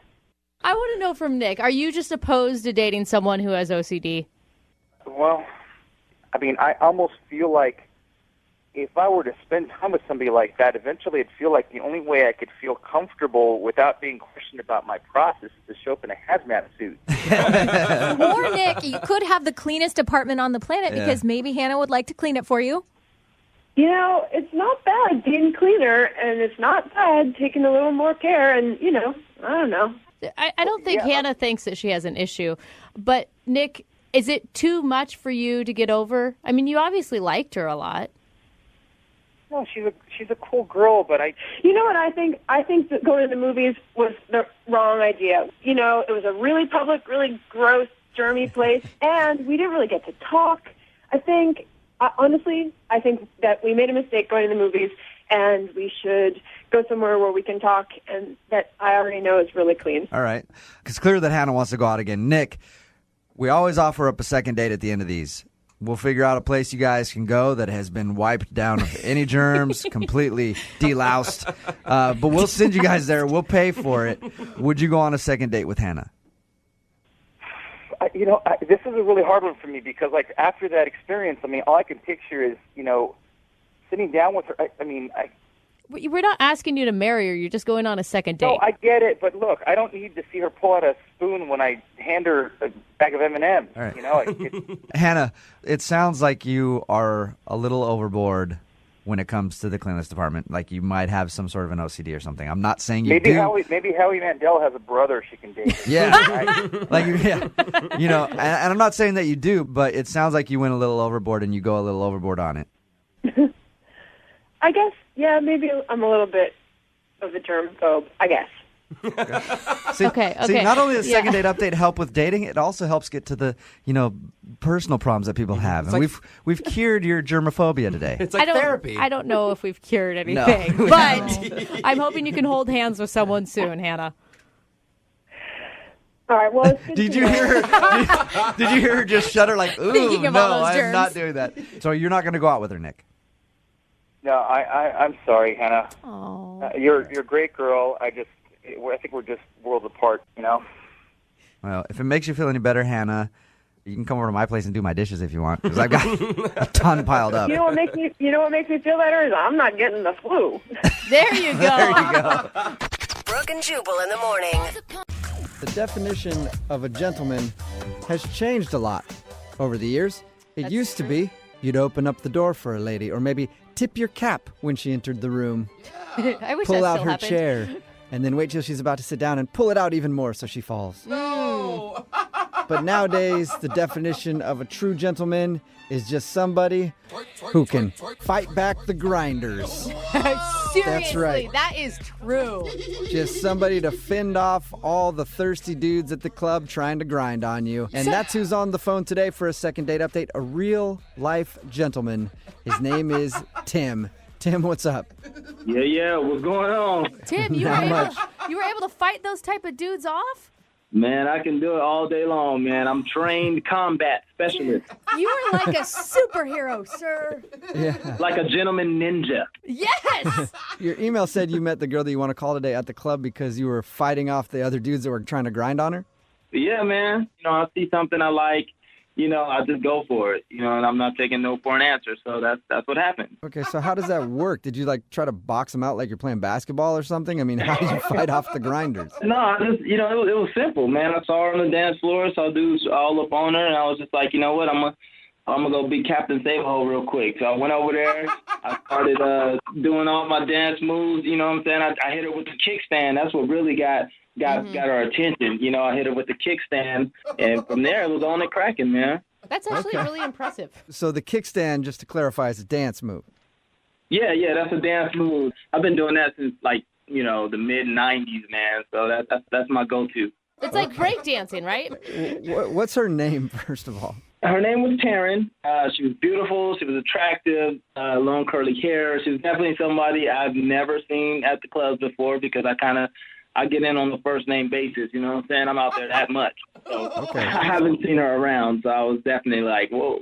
So wait, you go into a club and everybody knows you by your first name, is what you're saying? Yeah, at least I like to think so. But no, I go to this club all the time, and so I saw her. I hadn't seen her before, so I was like, okay, you go a newbie. It's kind of like rookie hazing almost a little bit.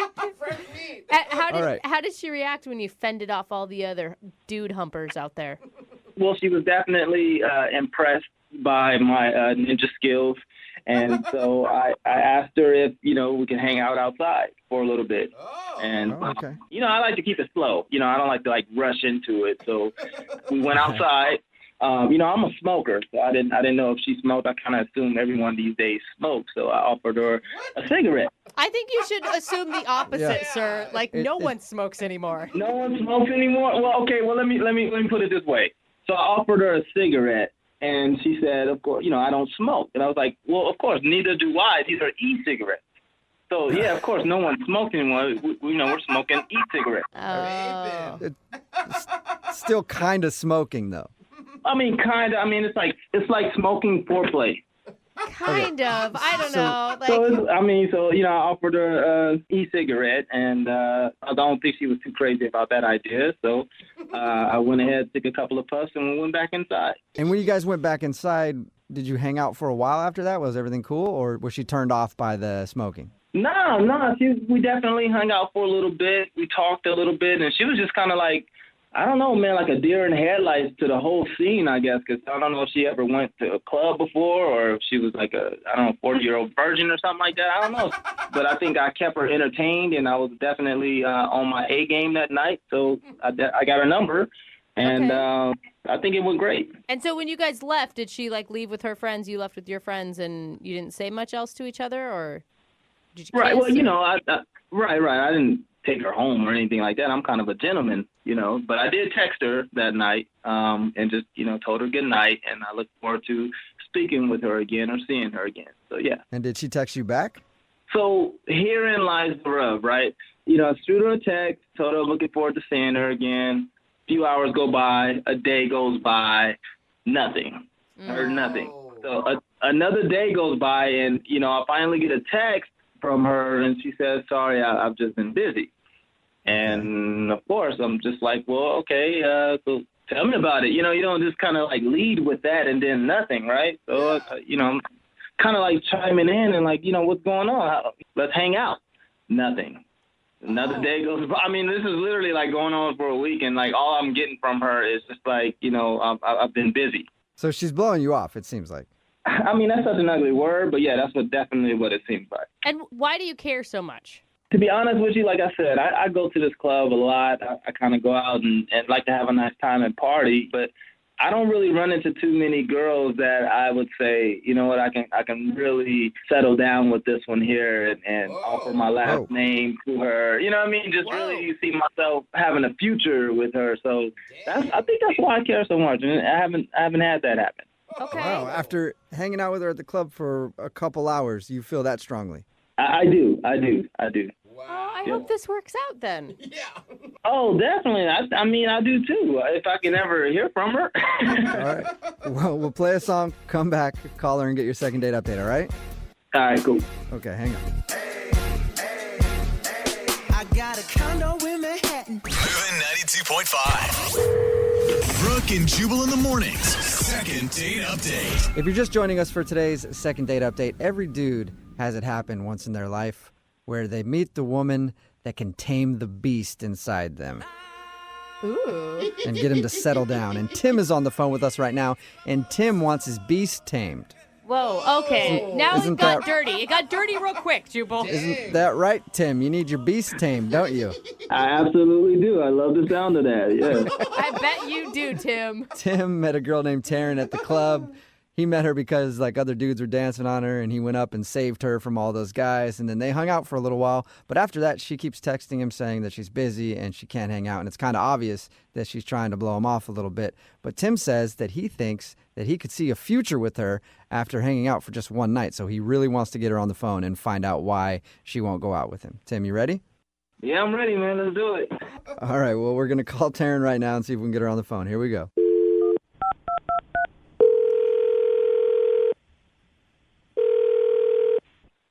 Hello?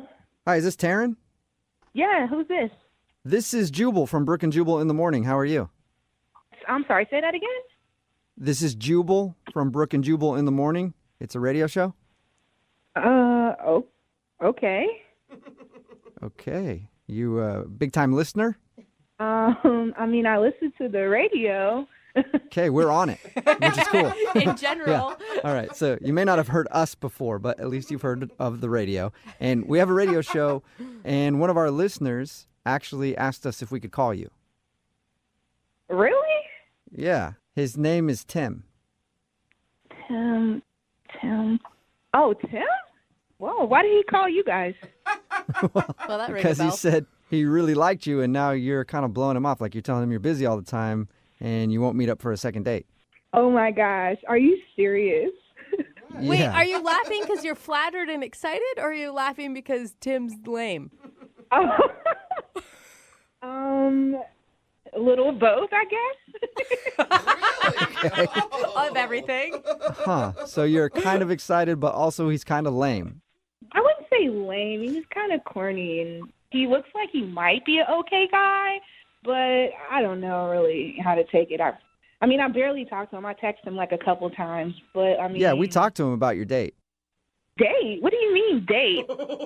How about this? The night you met then, if it wasn't a date, really. Yeah. He told us about that. He told us how he kind of saved you from some other dudes who were trying to dance with you, and then you guys ended up hanging out for a while. No way. Save me from some other dudes? Yeah, he said, like the guys on the club that like try to hump your leg for too long. He said he rescued you from them. If he was one of the guys that was humping my leg, then he saved me from himself. But like I was doing perfectly fine. Okay, so he didn't save you necessarily, but did you enjoy hanging out with him? I mean, he was just coming off like kind of like machismo, like he talks to a lot of women or talks to women all the time. So I was just like, that was my first time going to that place. And I mean, it seems like he was kind of popular too, because, it was like all the waitresses were coming all over him, and, they were like high-fiving him, and he was like the party guy, I guess, So you think he's a player, and that's why you don't want to go out with him? Yeah, because, I don't really date a lot of people. I'm pretty selective just because nowadays you just never can be too sure. So I just rather not spread my energy too thin. So That is actually really smart. yeah, he just came across almost like a little bit cheesy too. So if he would have been more sincere and kind of like, I don't know, more vulnerable about who he was, would you have given him a shot then? I don't know. I don't know who his real self is, but he came across like, he has a monster truck or something. I don't know. It was just weird. Okay. It's funny that you say people have ulterior motives, because I need to let you know that he's actually on the other line listening right now and wants to talk to you. What the are you serious? Yes, I am. Best response ever. Tim, are you there? Hey, yeah, I'm here. What's going on, Taryn? How you doing? Oh, hi, Tim. It's nice to hear your voice. Yeah, nice to hear yours too. Question mark. That's convincing. That's the Taryn I know and love. Oh my gosh, this is crazy. So you kind of surprised by all of this, or what? Yes, like what is going on? Like, wait, what is this? I just haven't heard from you, so I by any means necessary, I needed to hear your voice and wanted to get in contact with you again, hang out some more, and you've definitely made an imprint on my life and in my heart, so I'd like to talk to you some more. Wow, I mean, that's really sweet, Tim. This is all very flattering, but I don't know if you've been listening, but you kind of came across as someone that's, like, really not my type. Like, I'm more of a laid back. I want someone who's just, calm, relaxed, who can be themselves. And I really didn't get that vibe from you. So I don't know. I don't feel like you would be a good match, I tend to disagree with you on that because I think that's actually the type of guy I am. I mean, for a second, just think about our names. Tim and Taryn, they both start with T's, TNT. I mean, we're both dynamite together, right? Oh, my God, Tim. That's what she's talking about. Do not do that. Oh, God. It doesn't get more perfect than that. Exactly. I feel like you have a book in your back pocket that you study before you talk to a girl. Like, that is just what I'm talking about. I'm just naturally smooth like that. I mean, if there was something to study, then of course I'd study you. What? No, Tim, stop. You're not hearing what she's saying at all. What do you mean? Tim, she wants someone to, I don't know, bare their souls to her, essentially. I mean, that's kind of intense, but... Okay, so no, I get it. I'm trying to impress you, and a little nervous and all that good stuff, but it's because I really like you, and again, I don't say that too often. I don't say that to everyone. You definitely just struck my heart. The night I saw you, and I thought we had a great conversation. You had a beautiful smile, and not too many girls are okay with, e-cigs, and I was smoking my e-cig. Stop there. Stop there, Tim. No more. Yeah, that's love right there. If Good. somebody is cool with their e-cig. Forget that part, Taryn. Listen to everything else he said before. That was actually really good. Right? That was sweet. We talked to Tim for a little bit before we called you, and he said all that stuff to us, too. He's really into you. Well, yeah, I mean, that's sweet and everything. But I just don't know. I don't know if we're in the right space, or me especially, for, where he's trying to go with it. Well, why don't you find out by going out with him again? Would you go out with Tim on a second date? We will pay for it. Taryn, before you say anything, before you answer that, I just want you to know, and I mean this from the bottom of my heart, if we go out again, I know they mentioned they'll pay for it, but if the check bounces, it's on me, baby. Oh my God. Like, does this guy ever stop? Like, are you serious? I want us to be like Kanye and Kim, I want us to be like Oprah and Stedman, just... Oprah and Stedman. What? No one's even sure Oprah's really with Stedman. Like, no. Well, some good things come to an end, but we can try. Let's just try that. Tim, you are definitely a funny, charming guy. I think you would probably be wonderful for the right girl. However, I just don't see our yin and yang matching up. I don't think we would be a good fit. So I'm going to have to pass on the second date. Really? I thought you'd give him a second chance. I really thought I would too, but he couldn't turn it off, so I don't want it. Taryn, look, we don't even have to even address the yin yang part until you're ready. Like, that's how serious I am. I'm ready to, lay it down, put everyone to the side. You know what I mean? I'll burn the black book if I have to, get myself a Metro PCS mobile, track phone and get rid of all my contacts. I mean, I will do that. Whoa, He's ready to end everything and just focus on you, Taryn. Are you sure? You know what, Tim? I'm going to reward your persistence, and I'm going to tell you, yes, I will go on the second date with you. Whoa! What was that? You're serious, Taryn. You go out with him again?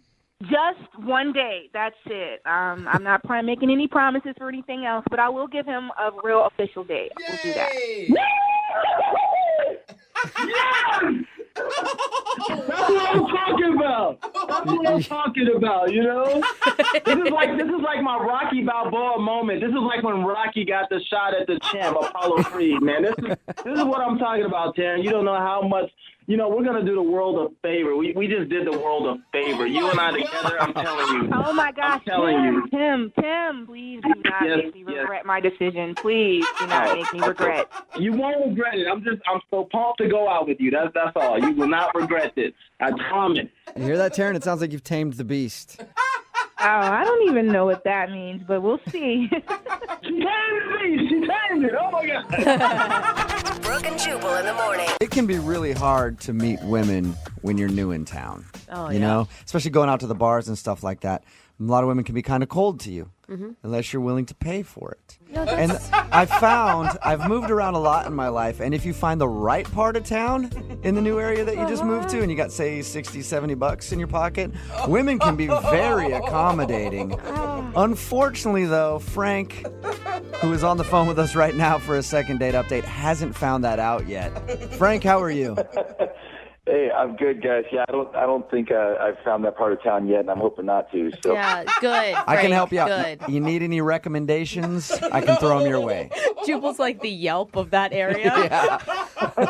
No, thank you. I'm good, man. So your email said that you're new in town and you're having trouble meeting ladies, and then you finally met a girl to go out with, and now she's not calling you back. What's her name? Her name's Crystal. Crystal, and since you were having trouble meeting ladies, where did you meet Crystal at? Well, I made a friend at my new job, and they had this friend in mind, and they wanted to set it up. So they did all the work, and it was just me showing up. It was very easy. How many times have you gone out to try to meet people since you've been here?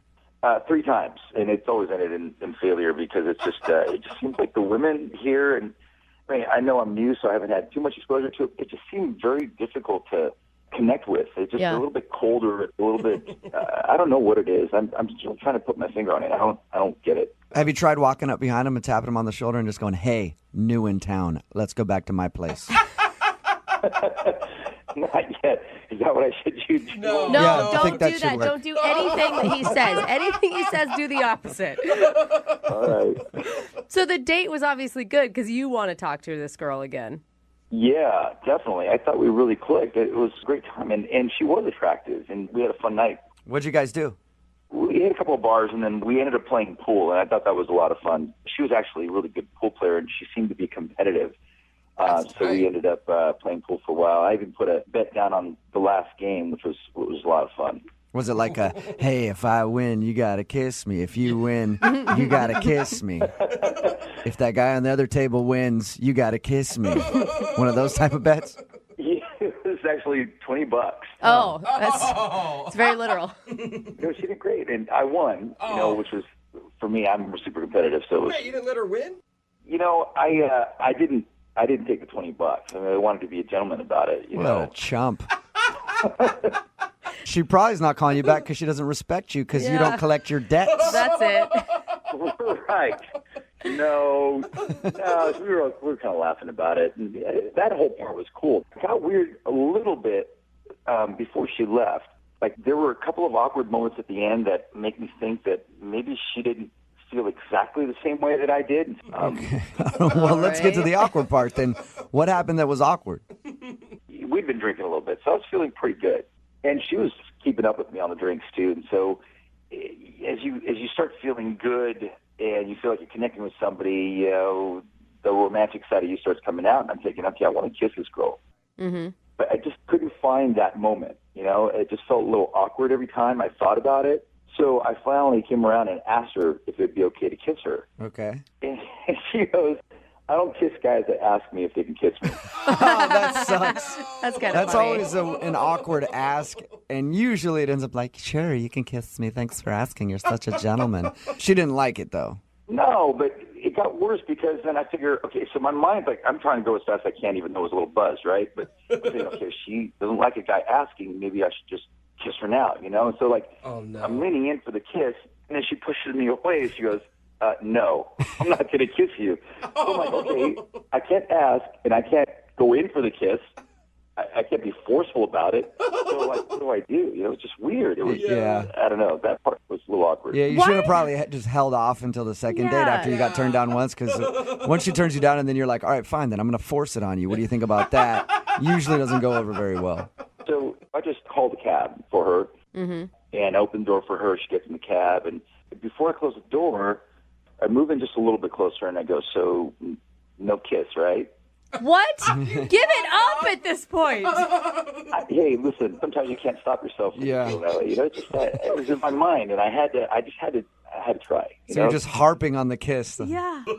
So she just looked at me and she smiled and she goes, I think you might have a bad memory because I've already told you no twice. Oh, yeah. All right. Well, I think I know why she's not calling you back. Yeah, it's pretty obvious. Yeah. I don't think it was that. I mean, I know maybe the way I'm describing it might sound like I was being forceful, but it was, you know, I was a gentleman about the whole thing. You know? Yeah, but it was just more awkward than it was forceful. It's not even necessarily being forceful, but it's just constantly being like, okay, so how about that kiss now? Yeah. All right, 10 minutes has gone by. Hey, are we going to kiss or no? You know what I mean? Oh, man. And even, I feel like even calling her for a second date at this point is just pushing it. I don't think I'm pushing that hard, to be honest with you. I mean, it may sound bad talking about it now, but it was more of a playful thing. I mean, the whole night was like that. All right, well, we'll play a song, come back, call her, and get your second date update, okay? Okay, cool. Thanks, guys. All right, man, hang on. Moving 92.5. Brooke and Jubal in the mornings. Second date update. I feel bad for the guy who's on the phone for a second date update today. His name is Frank, and if you missed the first part of the second date update, he told us about how everything went down on his date with a girl named Crystal. They met up at a bar, had a fun time, but he asked her repeatedly for a kiss. He tried to kiss her 3 times, and each time he got denied. God. And that's why he thinks he's not getting a call back today. Before we call her, Frank, I do want to say I feel really bad for you, man. Thanks, Jubal. Yeah. I mean, there's got to be a good reason. Like I said, we had a playful time. Yeah, before we get into all that, I just want to comfort you. Because to get turned down for a kiss that many times, I can't stand for that. You know, I like kisses. And that's why right now you and I over the phone are going to have a little make-out sesh before we make the phone call, okay? You ready to? Yeah, a little kiss over the phone, okay? It's like the welcome committee. Will you kiss me, Frank? Because I'll kiss you right now. Listen, you know, if these words were coming from Brooke. Too late. Too late. Let's work on the line. I'm already making out with you, Frank. I feel like... You were a good kisser, Frank. I'm surprised that she didn't want to kiss you. Wow. Yeah. I know. That's what most people say after they kiss me. Just wow. Speechless. Poor Frank. He just moved to town. Welcome to town, Frank. Sorry, dude. He's kind of special. All right, Frank. I'm going to dial the phone number right now. Get her on the phone and see if it was your incessant trying to kiss her that is causing her not to call you back. All right? All right. Thanks, man. Look how awkward If he she, sounds I now. mean, if she does kiss him on the next date, it'll be like she kissed Jubal too. Hey. You know how that works. You want to kiss real quick before I dial the phone number? One more? I'm good, man. Thanks. All right. Okay. Here we go. I'm going to dial the phone number right now.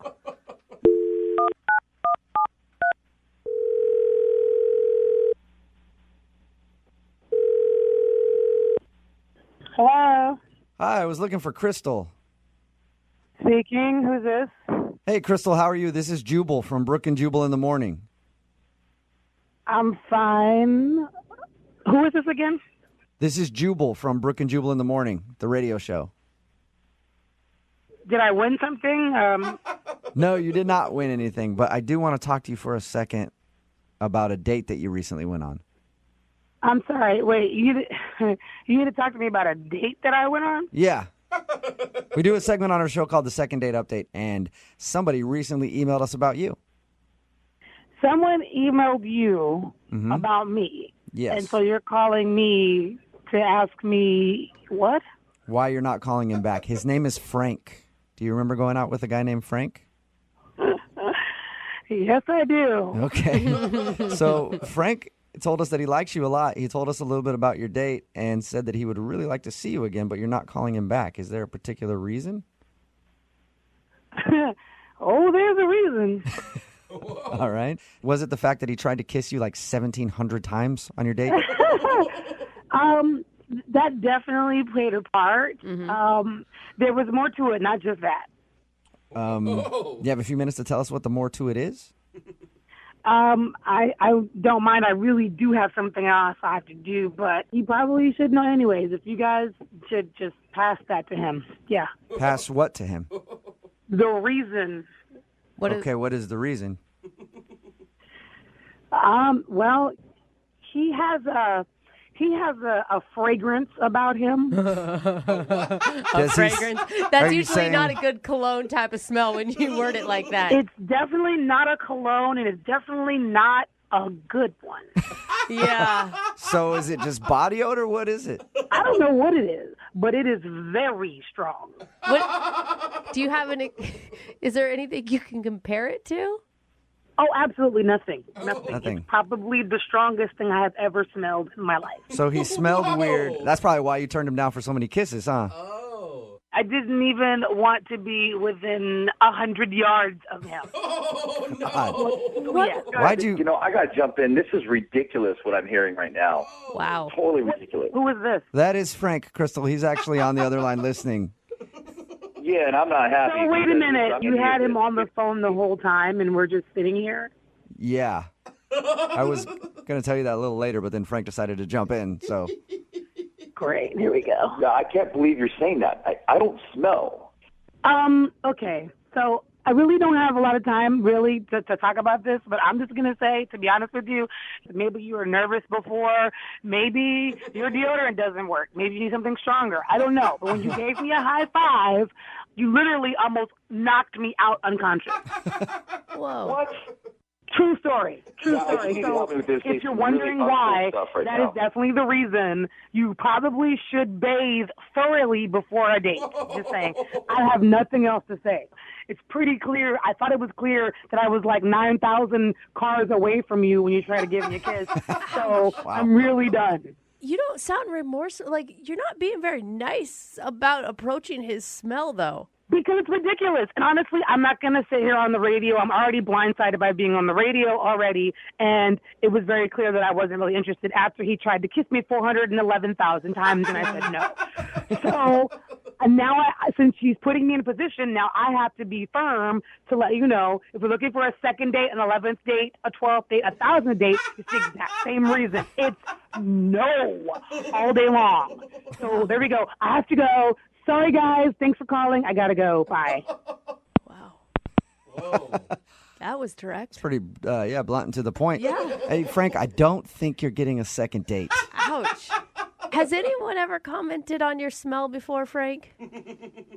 Okay, look, I'm going to give it to you guys straight, all right? I'm not like one of those sissy boys that walks around smelling like freaking cucumbers and strawberries, okay? That's not me, man. That's just not what I do. You know, I don't shower every day for a reason. It's unhealthy. So if that's what she's referring to... Wait, did you say you don't shower every day? Yeah, I mean, it's scientifically proven that if you shower every day, you're stripping your body because the skin is a protective layer, right? It's not meant to be washed off every day or scrubbed off every day. He's actually right. You know? So, Yeah, We're I've heard obsessed those, in this country I've heard with- those studies, but you know what? I still take like 3 or 4 showers a day because I don't give a shit. I'd rather not smell. You don't smell if you don't shower for 1 or 2 days. Oh, no, you do, Brooke. No, whatever. Believe me, I will shower I work- twice a week. That's plenty. I work with you. Trust me. There have been some occasions where I'm like, whoa, somebody's a little ripe today. It's fine. It's not like I smell. I don't smell like ass. It's just natural musk. It's human pheromones. Smells like a man. There are women that are attracted to my pheromone type. It's been proven. I mean, I know women that gravitate towards me just because of my natural smell. Maybe. It's the Frank smell. It's me. The Frank It's smell. the Frank smell. Oh, the Frank. How often do you shower then? I mean, I feel like I have a calendar, but maybe every 10 to 14 days or so. Okay, that's even a lot for me. I'm not going to lie on that one. You have to smell a little bit then. He's fully embraced the What? theory. Listen, it's just me. It's natural. It's naturally Frank. It's just my scent, guys. I have a scent, just like everybody does. Yeah. Normal. Okay, well, I guess that's why she's not calling you back. She didn't like your scent. Yes, I just have to leave it up to a woman that gets it, man. This is a tough town, guys. It really is a tough town. Tough town. It showers way too much. Yeah, or maybe that's why women aren't talking to you in the bars when you go out. You ever think of that? No, it's kind of. This is a one-time thing. I've never heard somebody go off like this about my smell. Crystal obviously is just off her rocker. She sounds crazy to me, but you know what? No matter what, it is a second date update, so I have to ask the question. Hey, Crystal, even though you hung up, would you like to go out on a second date with Frank? We will pay for it. No, I don't want to because Frank smells funny, stinky. Are you sure? Frank, do you have anything else to say to Crystal? Yeah, I don't want to go on a date with her either. Yeah, so well, it's you're all good. stupid. You stinky. You smell. I don't like you either. Oh, my God. Brooke and Jubal in the morning.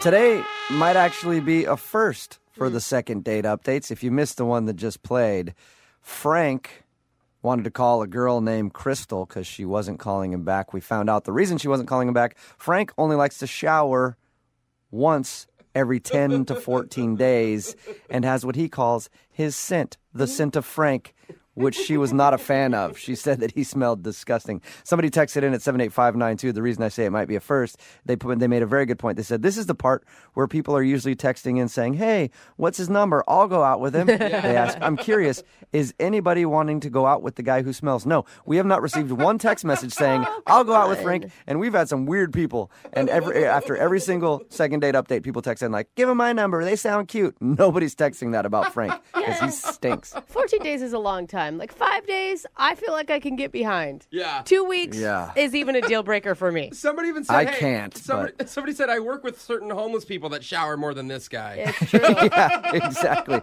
So he just can't understand why girls aren't calling him back. Remember, if you want a second date update, all you have to do is email the show, Brooke and Jubal at moving925.com. We will call the person who didn't call you back. Brooke and Jubal's second date update. What's the appropriate amount of time you can be late for a date? I don't know, 5, maybe 10 days. What? And then after that, it gets to be a little bit of a bother. Danny's on the phone for a second date update today, and I guess he thinks the fact that he was a little late might be ruining his chances for a second date. What's up, Danny? How are you? Hey, I'm doing good, guys. How are y'all doing? Good. Okay. So how many days late were you? I was pretty late to this date, but it wasn't days late. Okay. Oh. You Well, I don't didn't understand what the force- problem is then. You didn't force her to live at the restaurant for a while? No, I wouldn't do that to her. Okay. Well, before we find out about your date and exactly how late you were, what's the name of the girl you want to call today? Angela. Angela. All right. And where did you meet Angela? We met on a dating app. Okay. Is there anything that stood out about her? She's got an amazing smile. All her pictures were really good, and she's a pet lover, which I really like. She's got a dog. Okay. So do you have a dog? I don't. Unfortunately, I had a dog that passed away last year, and I haven't brought myself to get a new one Well, yet. maybe that's why. What? Maybe she doesn't want to go out with you because you had a dog that died. I'm super judgy about that. When anybody has a pet that died, I get super judgy. So maybe that's it. What'd you do? Yeah. So what'd you guys do when you went out on your date? We decided just to keep it simple, get a drink, make sure we were, compatible face to face. And I guess that's when you were late. How late were you? I was about 45 minutes late. Whoa. Ooh, Yeah, it's pretty late. But I have a good reason. I do. And I was being very communicative about my tardiness via text message. What was your reason?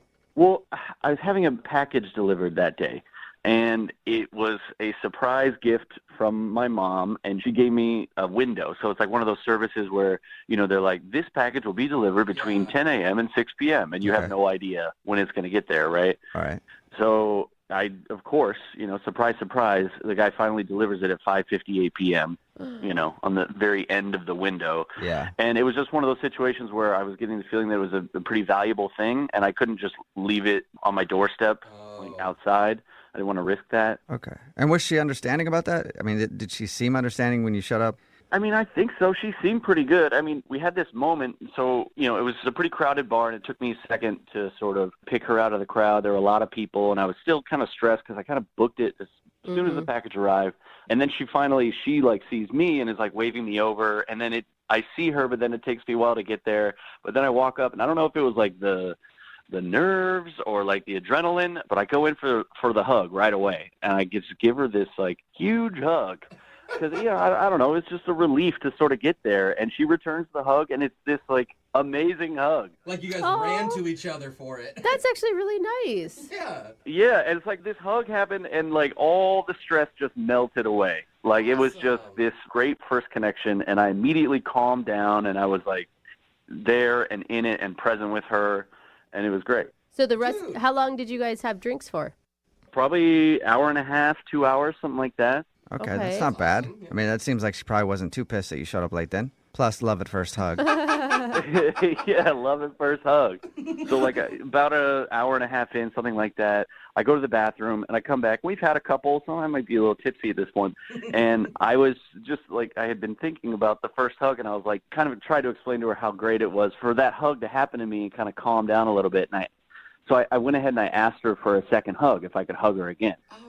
Okay. That's kind of awkward. Yeah, you asked for a kiss, I understand. Well, but and like a hug? the first hug was like natural. Right. Second hug sounds forced. Did you get it?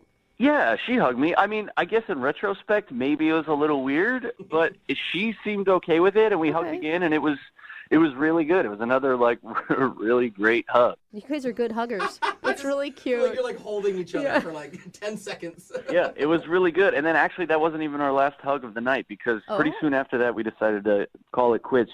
So we went outside, and before we parted ways, we had another hug. Wow. This is getting too hot for me to listen to anymore.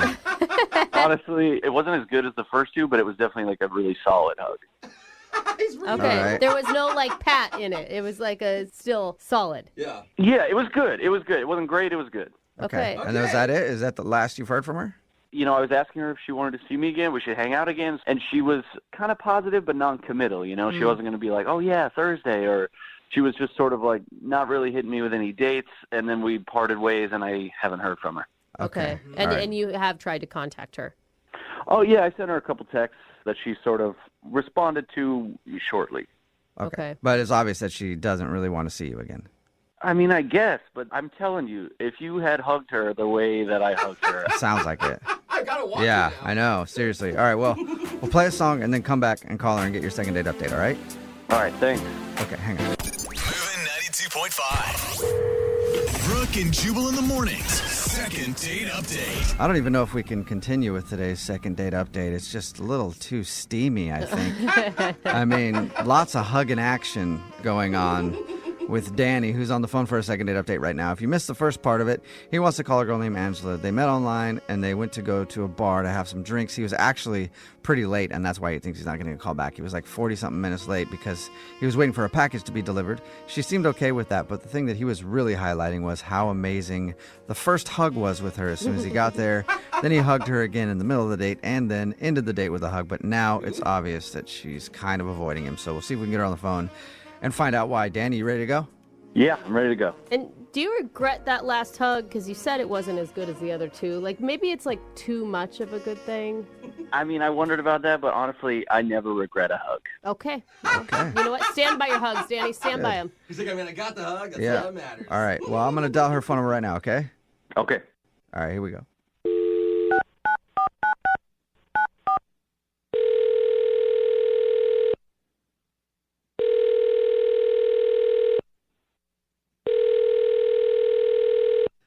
Hello, Hi, may I speak to Angela? this is she. Who's calling? Hey, Angela, how are you? This is Jubal from the radio show Brooke and Jubal in the Morning. Okay. Okay. Hi. How are you? Have you heard of the show before? Maybe. Why are you calling? Well, I'm calling you today because we do a segment on our show. It's called the Second Date Update. That's where if you go out on a date with somebody and then end up not wanting to see them again, they can email us to get you on the phone and ask why. Okay. Okay? And we got an email about you from a dude named Danny. Okay. And Danny told us about your date. He said that he thought you guys had a good time, but now it's kind of obvious that you don't want to see him again, and he's wondering if he did something wrong. What did he tell you? Well, he did tell us that he was late Like for really the day. late. He thought maybe that was a problem. But he also said everything seemed fine. I mean, other than just the standard, hey, we met for drinks, it was fun type of stuff. That's it. I take it there's something else he should have told us. I mean, it was a weird night. Okay. All of it? He didn't really mention anything that sounded weird to us. It sounded pretty normal. Okay. Maybe, how about you describe your date with Danny then? It was fine. The kind of like funny, weird thing is that we hugged when he got there, and then he like kept talking about it. Yeah. About the hug. I'll be honest. He told us about that too, and he was really pumped about the hug you guys shared. He'll never forget it. But it didn't sound weird to me. Oh, well, like I'm dating, right? Like I met this guy in an app. I don't know him. I'm always like on alert for weirdos. And he hugged me, and then throughout the night, he hugged our server. He hugged this random guy at the bar, and No way. I think he hugged the valet guy. What? Danny's a hugger, is what you're saying. Does he not know how to shake hands? Like, Yeah, he hugged a few people. He's just like a big hug guy. And does he say like, "Hey, give me a hug," or does he just go in without the Okay. announcement? Usually he just goes in, just kind of like opens his arms and like starts to grab you. throws the Okay. vibe out. So he was just like hugging everybody that walked by. I mean, he would like say a few things to them first, but yeah. And I'm like, anyone who hugs the server, like, that's weird. I don't know. I mean, I think it's only weird if people's reactions were weird. How did people take it? I think the valet guy was like super not into it, but Yeah. I bet you valet guys don't get enough hugs, actually. That's probably true. You need so many a day, and they're just not loved enough. You didn't know what to do. he was just like so confused. But the guy at the bar was drunk and the server was nice, so that like wasn't a big deal, I guess. But the weirdest part, actually, I'm remembering when he would hug me, he would like moan a little bit. What? Oh, no. How? Like, Like, it felt so good. Oh, he's just like, I mean, All right. I'm pretty sure he did it with every hug. That's like what he does when he hugs. I'm just like, Mm, I guess. you I smell could- so good. when you say it, I feel like I may moan when I, know, I was hug. just Like, thinking now that, I'm like, like, I think do I do I? that. I think I do that too. To a valet guy? I don't know. Yeah, no, not to a I've valet hugged guy. a lot of people, not a valet guy, but I'm not fancy enough for valet very often, so. Yeah, it's just a weird, funny night. All right. Well, thank you for explaining that. I appreciate that. Yeah. Also, another thing weird is that he's on the other line listening and wants to talk to you. That's weird, too. Oh my God. Yeah. Yeah. Maybe he's still on the line. Are you still there, Danny? Yeah, I'm here. Need a hug? Oh, Danny. I bet he does. Angela, is my hugging really the reason why you didn't want to set up a second date? You know what? You're like the sweetest, but I'm sorry, it's just not a match. Oh. No, I mean, look, I'm sorry if I weirded you out, but just so you know, like, I was born and raised a hugger. My family hugs, and like that's just our thing. Like, so, like some people talk, and some people send letters, and some people give gifts, and we hug. I hug. I speak through hug, and like, Speak through hugs. I get it. Like, you kind of feel like I'm a weirdo, but I just want you to know, like, you're an amazing hugger. And, like, even just because you weren't raised that way doesn't mean that, like, you can't still be this incredible hugger that you are. He sees your hugging potential. What's happening? Yeah. He's like, let me teach you. Danny, this sounds like more than just something you do. It sounds like your lifestyle. It's a religion? I mean, hugging is important. Hugging is, like, a beautiful connection between people. And, Angela, that's what I felt like we had the other night. And, like, I get it. Not everyone is a big hugger. But, like, the way that your arms went under my arms, that fit perfectly. And, like, it wasn't like it was hugging a stranger. It was like someone I've known my entire life. Aww. You know, it was like hugging a family member. Yeah, I would have left that part out, Danny. But not in a weird way. Not like that. You know what I mean? Like, you... Okay, obviously this is not going well. I mean, you are so sweet, but I'm not into hugs like you, man.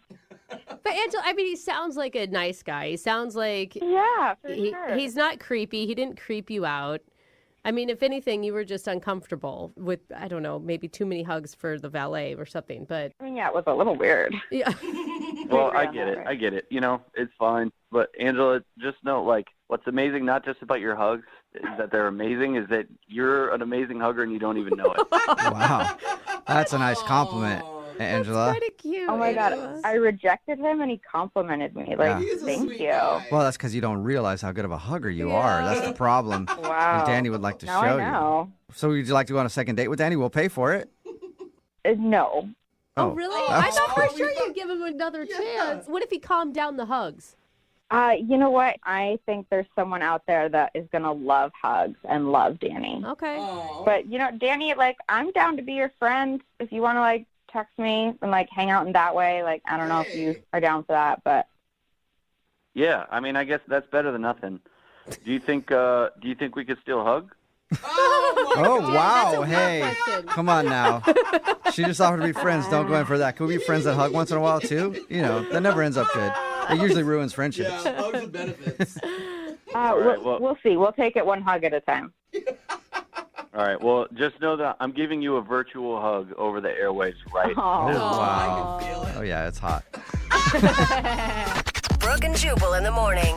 A lot of people waste their time trying to find love, online dating, or having friends hook them up with somebody that they think would be perfect, when everybody knows the only place to really find true love is in a crowded men's bathroom at a dirty bar.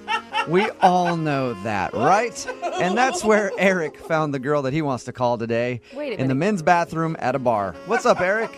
That's not entirely true. That's what your email said. Well, she wasn't standing in the bathroom. I was at this bar, and the girls' line was like down the hall. It was really a long line.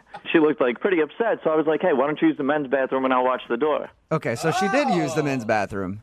Yes. And you stood guard and listened to her pee. Yeah, I don't know about listen. All right, so tell us more about her. I mean, your email said how you met and that she's not calling you back, but how'd your evening go with her? Well, her name was Penny, and she was really nice, so she thanked me for watching the door for her, and I asked her if maybe she wanted a drink, so we went over to the bar and got a drink together. And you are a gentleman, and you even paid. Held the door. Yeah, I think we got along really good, just back and forth. I asked her what she did. She asked me what I did for work and everything, which right now I'm out of work currently, so. So you impressed her with that line. Yeah. What do you do for I work? was truthful. I wasn't going to lie to her. Yeah, okay. That's good. It's good that you didn't say, like, I'm an entrepreneur. Yeah. So what did you guys actually do on your date? We didn't go on a date. Oh, okay. So she's not calling you back just after this one night you met her at the bar? Yeah, exactly. So when we're at the bar, we're talking and everything, and I wanted to ask her out, see if she wanted, so I didn't know how to do it. Yeah. And we're just standing there talking and everything, and I saw this rose laying on the bar. So I grabbed the rose, and I gave it to her, and I said, "Hey, if you take this and go out with me, I'll get you 12 more." Oh, my gosh. You did not just say that. Did she actually like that? She loved it, yeah. I mean, she said yes. She took the rose. Did she notice that you stole it from somebody else? No, I don't think so. All right. And so you guys, you got her number there? Yeah, we exchanged numbers, and then we texted. It seemed real friendly and everything. And then it just started to get weird. It seemed a little more distant, so I just asked, like, what's going on? Why the cold shoulder? And then after that, I never got a response. What do you mean it got distant? I don't know. It was like, hey, how you doing? Like we were leading up to something, and then it just seemed like something went away. I didn't get it. All right, so you met her this one night at the bar. You had a conversation over drinks after you helped her pee. And you liked her so much that you want to do a second date update just after that meeting? Yeah, I liked her. I really want to go on a date with her. How long did you guys spend together at the bar? Half hour. So after a half hour, you're willing to do a second date update? Yeah, half hour's a long time. Got through a lot in a half hour. We talked about a lot. I mean, she was real pretty, blonde hair, blue eyes. She likes sports. I mean, she seemed perfect. Yeah, it sounds like your guys' souls really connected over those drinks. I mean, you don't really know anything about her. Are you sure she's even single? I don't think she would have let me buy her a drink. I mean, I hope she's single. Oh, no. Yeah. Trust me. She could be she could be like married for 40 years, still let you buy her a drink.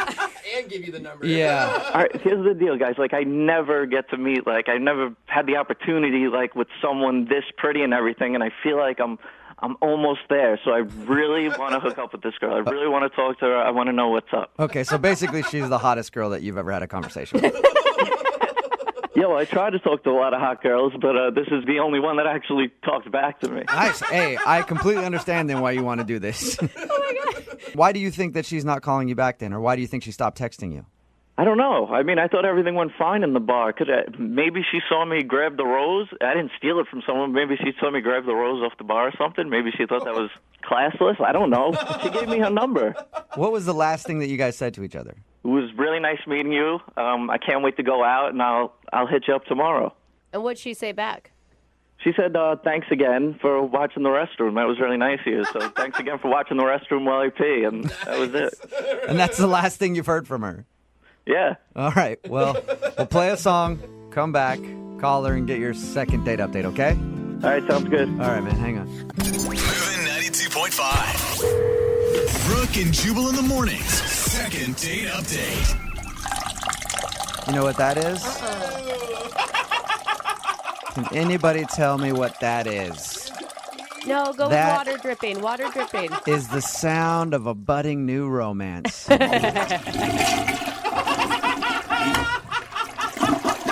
It's like Dove. It is, isn't it? It's beautiful. Yeah. And that is why Eric wants to call a girl today in his second date update. Eric is on the phone with us. He told us about how he met this girl at a bar. He met her because she was standing in line for the women's restroom. It was really long, and he was like, let me be your knight in shining armor. I'll stand guard. You can go in the men's bathroom. Yeah. And then they struck up a conversation after that. They talked for about 30 minutes, but now she's not texting him back. And he wants to get a hold of her really badly. Why? Because in his own words, she's the hottest girl that's ever actually talked back to him. So sad. All right, Eric, are you about ready to give Penny a call and get your second date update? Yes, I am. And Eric, what did Penny do when you guys were talking? I forgot to ask. That gave you the indication that she was legitimately into you. I don't know if it's anything she did. I mean, the fact that she was talking to me for a half hour and then even gave me her number when I asked for it, that seemed like a good thing. What's your success rate usually when you ask a girl for a number? I don't know. I'd say this went well. I don't know. They usually don't go as good as So it's not that good usually. Good. Okay. Well, I'm going to dial her phone number right now and get her on the phone and see if we can get your second date update, okay? All right, thanks. All right, here we go.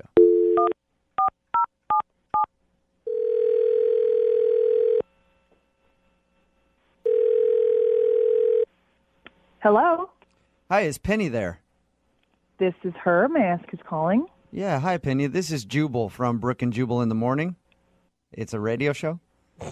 Okay. I'm calling you because one of our listeners actually sent us an email about you and asked if we could get a hold of you.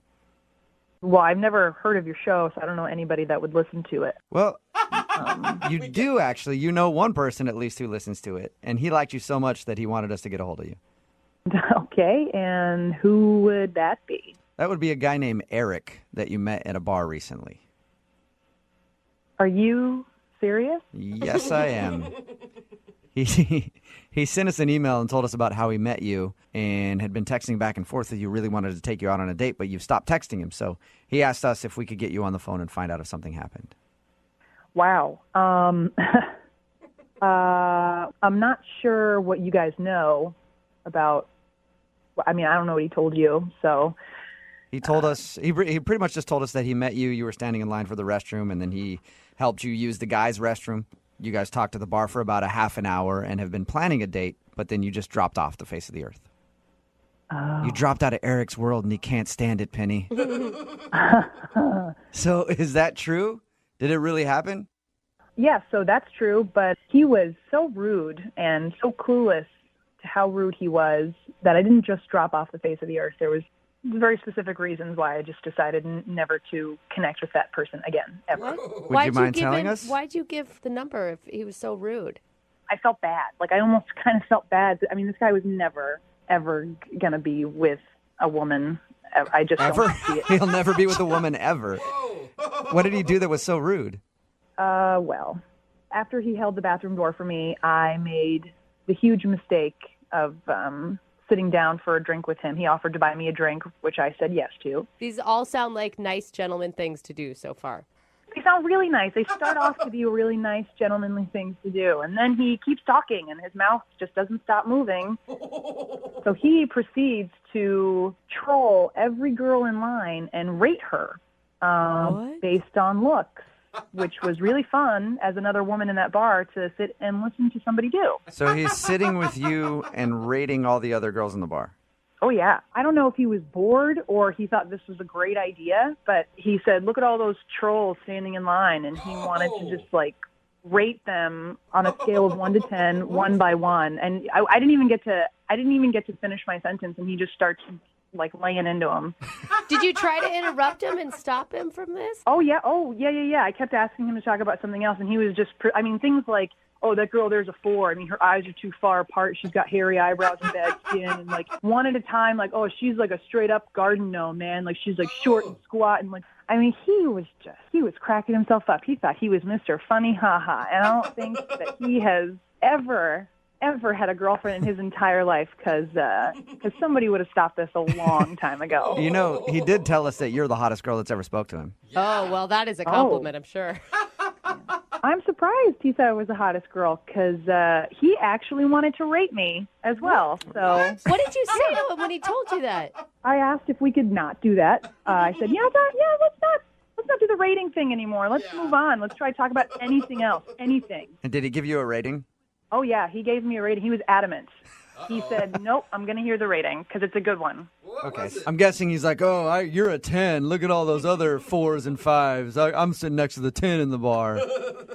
You think he would because he's trying to hit on me, but no, that ass gave me a 7+. What does a 7+ even mean? I guess it's better than a 7, but worse than an 8. And he went on and detailed about why he gave me a 7+. Oh. Are you serious? So he actually went into detail, huh? Yeah, he wanted me to know why. What was his reasoning?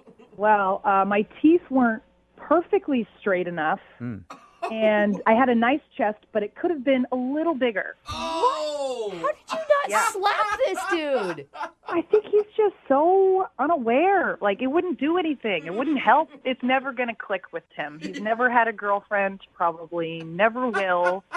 So, yeah, I feel bad for the guy. Well, Penny, thank you for telling us. I appreciate it. You're welcome. It was a complete nightmare with that idiot. And I want to tell you, you know what? In my book, you're an 8-. Not even a 7+. You upgraded her. Thank you. That's so sweet. You're welcome. I also want to let you know that he's actually on the other line listening to this conversation and wants to talk to you. Wait, what? Yeah, he's actually on the phone. Eric? Yeah, I'm here. Wait, are you kidding me? Penny, you didn't find that entertaining? Making fun of the girls in line and everything? We were rating them? That's so mean. Dude, that was so mean. I was trying to be nice to you. It was like, I felt like I was stuck with you, man. You bought me a drink. No, it was no fun. There was no fun. Yeah, well, you were going right along with it. I thought we were having a good time. I knew some of those girls, by the way, that you were making fun of. No, none of that was fun. Where are you ever going to find another guy like that who would come up with a game like that? You know, I'm a good time. I'm a fun time. We do things like that. Okay, I hope that I never find another guy like that, and you are anti-fun. That was the most unfun thing I think I've ever done, ever. I mean, you got the best rating out of everyone. Wow. You're bragging about giving me a 7+? Like, out of 10? A 7+ in that bar is like a 10, you know? All the other girls were 5s. So I'm the best bad-looking girl at that bar, is what you're saying. I wasn't trying to insult you. You're hot. You're beautiful. I just put a 7.5 on compared to the scale we were working on. You see, guys, listen to this. You're clueless, man. You are so clueless. Listen, I know what women want, okay? I know what they need, and I don't know what you're talking about. It sounds like it's Eric. She just doesn't know what she needs. Oh, that's what Penny. That's right. Would you like to go on a second date with Eric? We'll pay for it. Absolutely not. Not ever again. I hope I never talk to you again. No, please. Why don't you just go find another 7+ to insult? Because I am done listening to this. Oh, nice. Very nice. The only reason you're not going to go out with me is because you're totally frigid, and I don't need a girl like that. Oh, my God. You are an imbecile. Yes. An absolute imbecile. Well, not a successful second date update for you, Eric. Penny, thank you for sharing your story. Yep. Eric, I'm sorry about that. I'm sorry you didn't get a date. Yeah, that's okay. Don't worry. I mean, I told her she was a 7+, but she was only a 5, believe me. Oh, really? Hey, ass. They're done talking to you. It's time for you to go now. Brooke and Jubal in the morning. Text in at 78592 that says, hey, 7 is a good rating. She must think she's Beyonce or something. It's Brooke and Jubal in the morning. Going to talk about the second date update in just a second. But remember, if you have any legal issues that you need help with, why don't you hit up my friends at advocateslaw.com? I figure this is the perfect time to talk about it. Absolutely. Right before we discuss the second date update. Makes total sense. You pay nothing to talk to an attorney, so hit them up. Whether it's like something with your car insurance or you have a work issue, you were hurt at work and you need some help, just ask them. Advocateslaw.com. Their number's 206-512-3555. Now on to the second date update. Eric wanted to call a girl named Penny. She wasn't calling him back after they met at a bar. We got her on the phone and found out why she wasn't calling him back. It's because after they met, they were sitting there having drinks at the bar. He bought her a drink and then proceeded to rip on every single female that was in attendance at the bar. I think in hopes of being like, you're the hottest girl in here. But then he rated her a 7+. He didn't be like, you're a 10. Brutally honest, I guess. You can't But give them even a cake still, right away, man. it's okay? not how he thought that was a fun game for people to just put other people down. Nobody wants to participate in that, dude. Oh, I would. I would love to do that on a date. If I could meet a girl who's just like, hey, let's just sit on here and sit here and rip on people for a while. I'd be like, I love you. You're the best. Another text in at 78592 that says, honestly, I thought he was kind of sweet. What? I think it'd be fun to sit and rate people. Give him my number. So some people do actually want to do that. So yeah, he just sat there ripping on everybody the whole time, and she obviously didn't want to go out with him again, so they agreed not to go out. And I'm sure he was a real, 8+ on the scale too. Of course. Because the people who usually rate others are always gorgeous. I think it's something that most dudes do. Like, we do it sometimes, but never with a girl. Like, you're supposed to... Yeah, well, that's the whole game, right? Really sit and rate women? Well, sometimes. I don't know. I mean... Sit and rate women, rate dudes. Just sit and look at people and judge them. That's the fun part of life. Especially when you're better than everybody else, is just sitting there and judging people. Apparently I'm missing I think out. it's just part of the whole thing where some dudes have, like, the part of their game is to insult, hey, you don't walk up to a girl and be nice to her. You got to be like, hey, like, you look okay, like, for a chubbo. For a chubbo. And then apparently that's supposed to get you some points or something like that. Because that's hard to get when you just make people's self-esteem So plunge. they agreed not to go out again. Remember, if you want a second date update, all you have to do is email the show, and we will call the person who didn't call you back and hopefully find out what you did wrong.